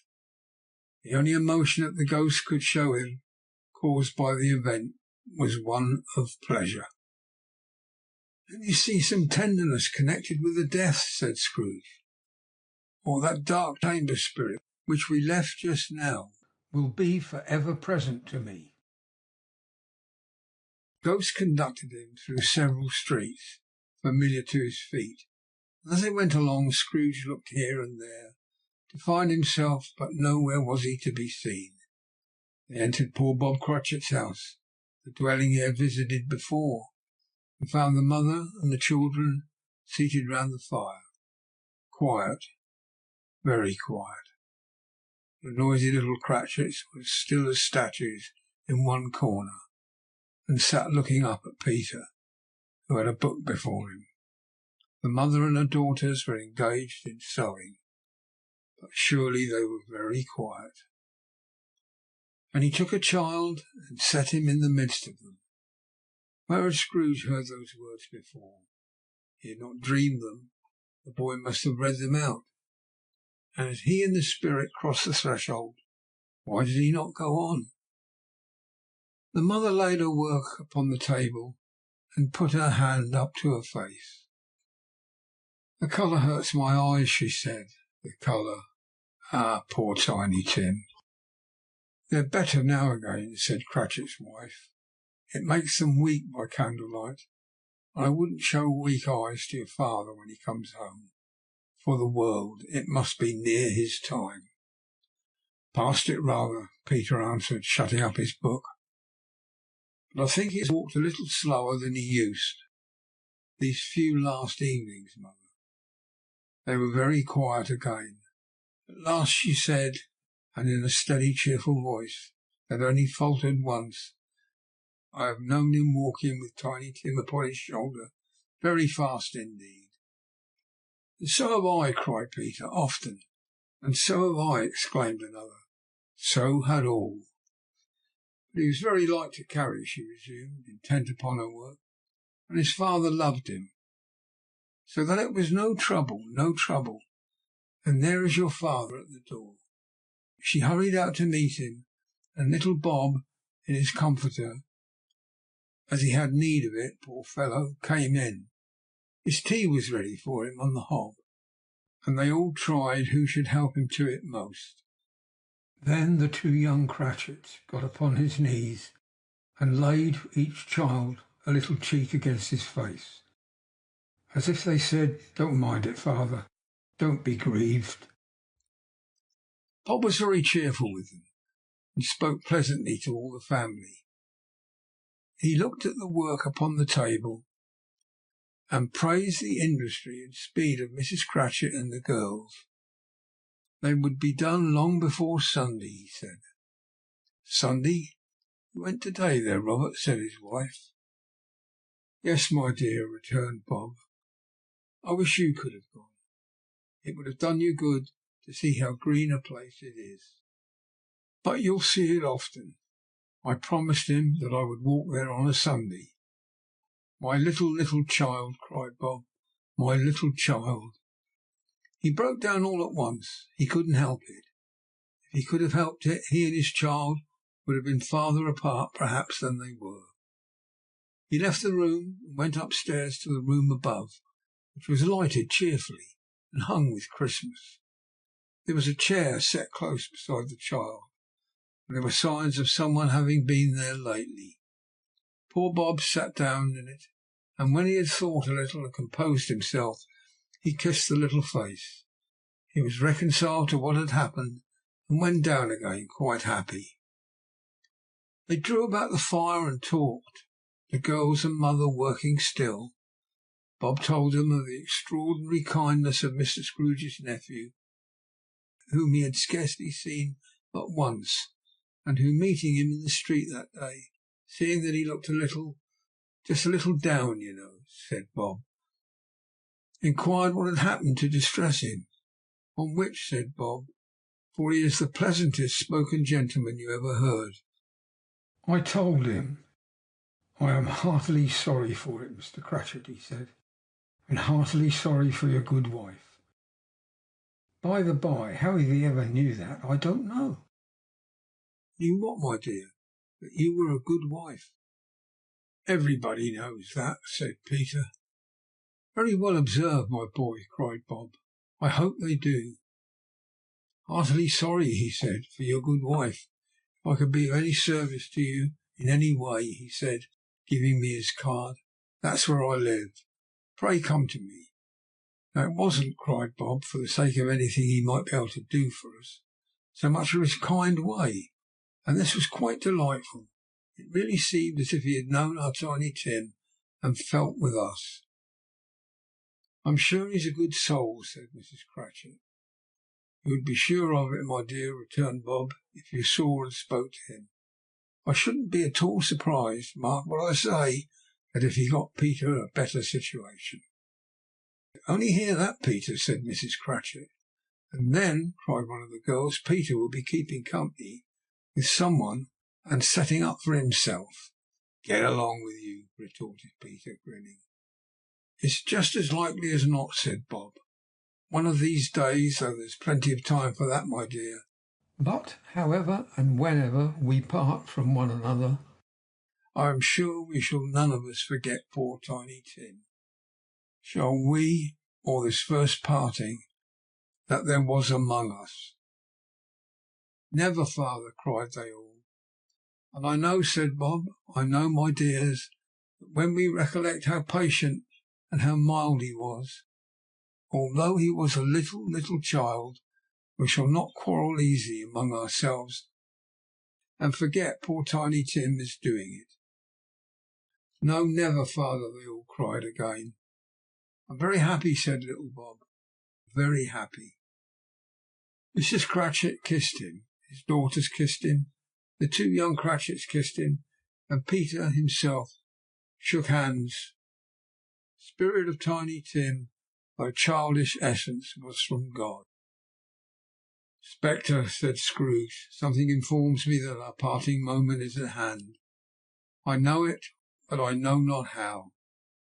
Tell me what man there was whom we saw lying dead. The ghost of Christmas yet to come conveyed him, as before, though at a different time, he thought. There seemed no order in these latter visions, save that they were in the future, into the resorts of business men, but showed him not himself. Indeed, the spirit did not stay for anything, but went straight on, as to the end just now desired, until besought by Scrooge to tarry for a moment. This court, said Scrooge, through which we hurry now, is where my place of occupation is, and has been for a length of time. I see the house. Let me behold what I shall be in days to come. The spirit stopped. The hand was pointed elsewhere. The house is yonder, Scrooge exclaimed. Why do you point away? The inexorable finger underwent no change. Scrooge hastened to the window of his office and looked in. It was an office still, but not his. The furniture was not the same. The figure in the chair was not himself. The phantom pointed as before. He joined it once again, and wondering why and whither he had gone, accompanied it until they reached an iron gate. He paused to look round before entering. A churchyard here, and then the wretched man, whose name he had now to learn, lay underneath the ground. It was a worthy place, walled in by houses, overrun by grass and weeds, the growth of vegetation's death, not life, choked up with too much burying, fat with repleted appetite, a worthy place. The spirit stood among the graves and pointed down to one. He advanced towards it, trembling. The phantom was exactly as it had been, but he dreaded that he saw new meaning in its solemn shape. Before I draw nearer to that stone to which you point, said Scrooge, answer me one question. Are these the shadows of the things that will be, or are they the shadows of the things that may be only? Still the ghost pointed downwards to the grave by which it stood. Men's courses will foreshadow certain ends, to which, if persevered in, they must lead, said Scrooge. But if the courses be departed from, the ends will change. Say it is thus with what you show me. The spirit was immovable as ever. Scrooge crept towards it, trembling as he went, and following the finger, read upon the stone of the neglected grave his own name, Ebenezer Scrooge. Am I that man who lay upon the bed? He cried upon his knees. The finger pointed from the grave to him and back again. Oh no, spirit, oh no, no. The finger still was there. Spirit, he cried, tight clutching at his robe, hear me, I am not the man I was. I will not be the man I must have been but for this intercourse. Why show me this if I am past all hope? For the first time the hand appeared to shake. Good spirit, he pursued, as down upon the ground he fell before it, your nature intercedes for me and pities me. Assure me that I yet may change those shadows that you have shown me by an altered life. The kind hand trembled. I will honour Christmas in my heart and try to keep it all this year. I will live in the past, the present, and the future. The spirits of all three shall strive within me. I will not shut out the lessons that they teach. Oh, tell me how I may sponge away the writing on this stone. In his agony he caught the spectral hand. It sought to free itself, but he was strong in his entreaty and detained it. The spirit, stronger yet, repulsed him. Holding up his hands in a last prayer to have his fate reversed, he saw an alteration in the phantom's hood and dress. It shrunk, collapsed, and dwindled down into a bedpost. End of Stave 4. Stave 5. The end of it. Yes, and the bedpost was his own. The bed was his own. The room was his own. Best and happiest of all, the time before him was his own to make amends in. I will live in the past, the present, and the future, Scrooge repeated as he scrambled out of bed. Spirits of all three shall strive within me. Oh, Jacob Marley, heaven and the Christmas time be praised for this. I say it on my knees, old Jacob, on my knees. He was so fluttered and so glowing with his good intentions that his broken voice would scarcely answer to his call. He'd been sobbing violently in his conflict with the spirit, and his face was wet with tears. "They are not torn down," cried Scrooge, folding one of his bed curtains in his arms. "They are not torn down, rings and all. They are here. I am here. The shadows of the things that would have been may be dispelled. They will be. I know they will." His hands were busy with his garments all this time, turning them inside out, putting them on upside down, tearing them, mislaying them, making them parties to every kind of extravagance. "I don't know what to do," cried Scrooge, laughing and crying at the same breath, making a perfect lacoon of himself with his stockings. "I'm as light as a feather. I'm as happy as an angel, as merry as a schoolboy. I'm giddy as a drunken man. Merry Christmas to everybody. A Happy New Year to the world. Hello there! Whoop, whoop! Hello!" He had frisked into the sitting room, and was now standing there, perfectly winded. "There's the saucepan that the gruel was in," cried Scrooge, starting off again, and going round the fireplace. "There's the door by which the ghost of Jacob Marley entered. There's the corner where the ghost of Christmas present sat. That's the windows where I saw the wandering spirits. It's all right. It's all true. It all happened. Ha ha!" Really, for a man who had been out of practice so many years, it was a splendid laugh, a most illustrious laugh, the father of a long line of brilliant laughs. "I don't know what day of the month it is," said Scrooge. "I don't know how long I've been among the spirits. I don't know anything. Quite a baby. Never mind, I don't care. I'd rather be a baby. Hello! Whoop! Oh, hello there!" He was checked in his transports by the churches ringing out the lustiest peals he had ever heard.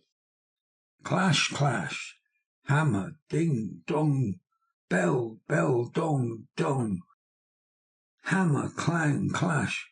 Oh, glorious, glorious! Running to the window, he opened it and put out his head. No fog, no mist, clear, bright, jovial, stirring, cold, cold piping with the blood to dance to in golden sunlight, heavenly sky, sweet fresh air, merry bells. Oh, glorious, glorious! "What's to day?" cried Scrooge, calling down to a boy in Sunday clothes who perhaps had loitered to look about him. "Eh?" returned the boy with all his might of wonder. "What's to day, my fine fellow?" said Scrooge. "To day," replied the boy. "Why, it's Christmas Day." "It's Christmas Day," said Scrooge to himself. "I haven't missed it. The spirits have done it all in one night. They can do anything they like. Of course they can. Of course they can. Hello, my fine fellow." "Hello," returned the boy. "Do you know the poulterer's in the next street but one?" "At the corner?" Scrooge inquired. "I should hope so. I did," replied the lad. An intelligent boy, said Scrooge. A remarkable boy. Do you know whether they sold the prize turkey that was hanging up there? Not the little prize turkey, the big one. What, the one as big as me? Returned the boy. What a delightful boy, said Scrooge. It's a pleasure to talk to him. Yes, my buck. It's hanging there now, replied the boy. Is it? Said Scrooge. Go and buy it. Walker! Exclaimed the boy. No, no, said Scrooge. I'm in earnest. Go and buy it, and tell them to bring it here, and I may give them the directions where to take it. Come back with a man, and I'll give you a shilling. Come back with him in less than 5 minutes, and I'll give you half a crown. The boy was off like a shot. He must have had a steady hand at the trigger who could have got a shot off half so fast. I'll send it to Bob Cratchit, whispered Scrooge, rubbing his hands and splitting with a laugh. He shan't know who sends it. It's twice the size of Tiny Tim. Joe Miller never made such a joke as sending it to Bob. Will be fine. The hand in which he wrote the address was not a steady one, but write it he did somehow, and went downstairs to open the street door, ready for the coming of the poulterer's man. As he stood there waiting his arrival, the knocker caught his eye. I shall love it as long as I live, cried Scrooge, patting it with his hand. I scarcely ever looked at it before. What an honest expression it has in its face. It's a wonderful knocker. Here's the turkey. Hello, Whoop, how are you? Merry Christmas. It was a turkey. He never could have stood upon his legs, that bird. He would have snapped them short off in a minute, like sticks of sealing wax. Why, it's impossible to carry that to Camden Town, said Scrooge. You must have a cab. The chuckle with which he said this, and the chuckle with which he paid for the turkey, and the chuckle with which he paid for the cab, and the chuckle with which he recompensed the boy, were only to be exceeded by the chuckle with which he sat down breathless in his chair again, and chuckled till he cried. Shaving was not an easy task, for his hand continued to shake very much, and shaving requires attention, even though you don't dance while you're at it. But if he had cut the end of his nose off, he would have put a piece of sticking plaster over it and been quite satisfied. He dressed himself all in his best, and at last got out into the streets. People were by this time pouring forth, as he had seen them with the ghost of Christmas present, and walking with his hands behind him. Scrooge regarded everyone with a delighted smile. He looked so irresistibly pleasant, in a word, that 3 or 4 good-humoured fellows said, Good morning, sir. Merry Christmas to you. And Scrooge said often afterwards that of all the blithe sounds he had ever heard, those were the blithest in his ears. He had not gone far when, coming on towards him, he beheld the portly gentleman who had walked into his counting-house the day before, and said Scrooge and Marley's, I believe. It sent a pang across his heart to think how this old gentleman would look upon him when they met. But he knew what path lay straight before him, and he took it. My dear sir, said Scrooge, quickening his pace, and taking the old gentleman by both hands, how do you do? I hope you succeeded yesterday. It was very kind of you. A Merry Christmas to you, sir. Mr. Scrooge? Yes, said Scrooge. That's my name, and I fear it may not be pleasant to you. Allow me to ask your pardon. And will you have the goodness, here Scrooge whispered within his ear. Lord bless me, cried the gentleman, as if his breath were gone. My dear Mr. Scrooge, are you serious? If you please, said Scrooge, not a farthing less. A great many back payments are included in it, I assure you. Will you do me a favour? My dear sir, said the other, shaking hands with him, I don't know what to say to such a munificent. Don't say anything, please, retorted Scrooge. Come and see me. Will you come and see me? I will, cried the old gentleman, and it was clear that he meant to do it. Thank ye, said Scrooge. I am much obliged to you. I Thank you 50 times. Bless you." He went to church and walked about the street, watched the people hurrying to and fro, and patted the children on the head, and questioned beggars, and looked down in the kitchen of houses and up at the windows, and found everything could yield him pleasure. He never dreamed that any walk, anything, could give him so much happiness. In the afternoon he turned his steps towards his nephew's house. He passed the door a dozen times before he had the courage to go up and knock. But he made a dash and did it.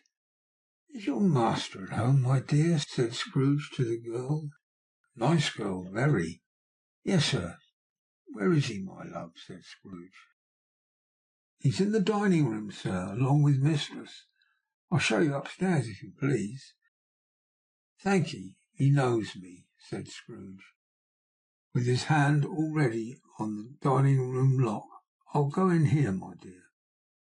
He turned it gently and sidled his face in around the door.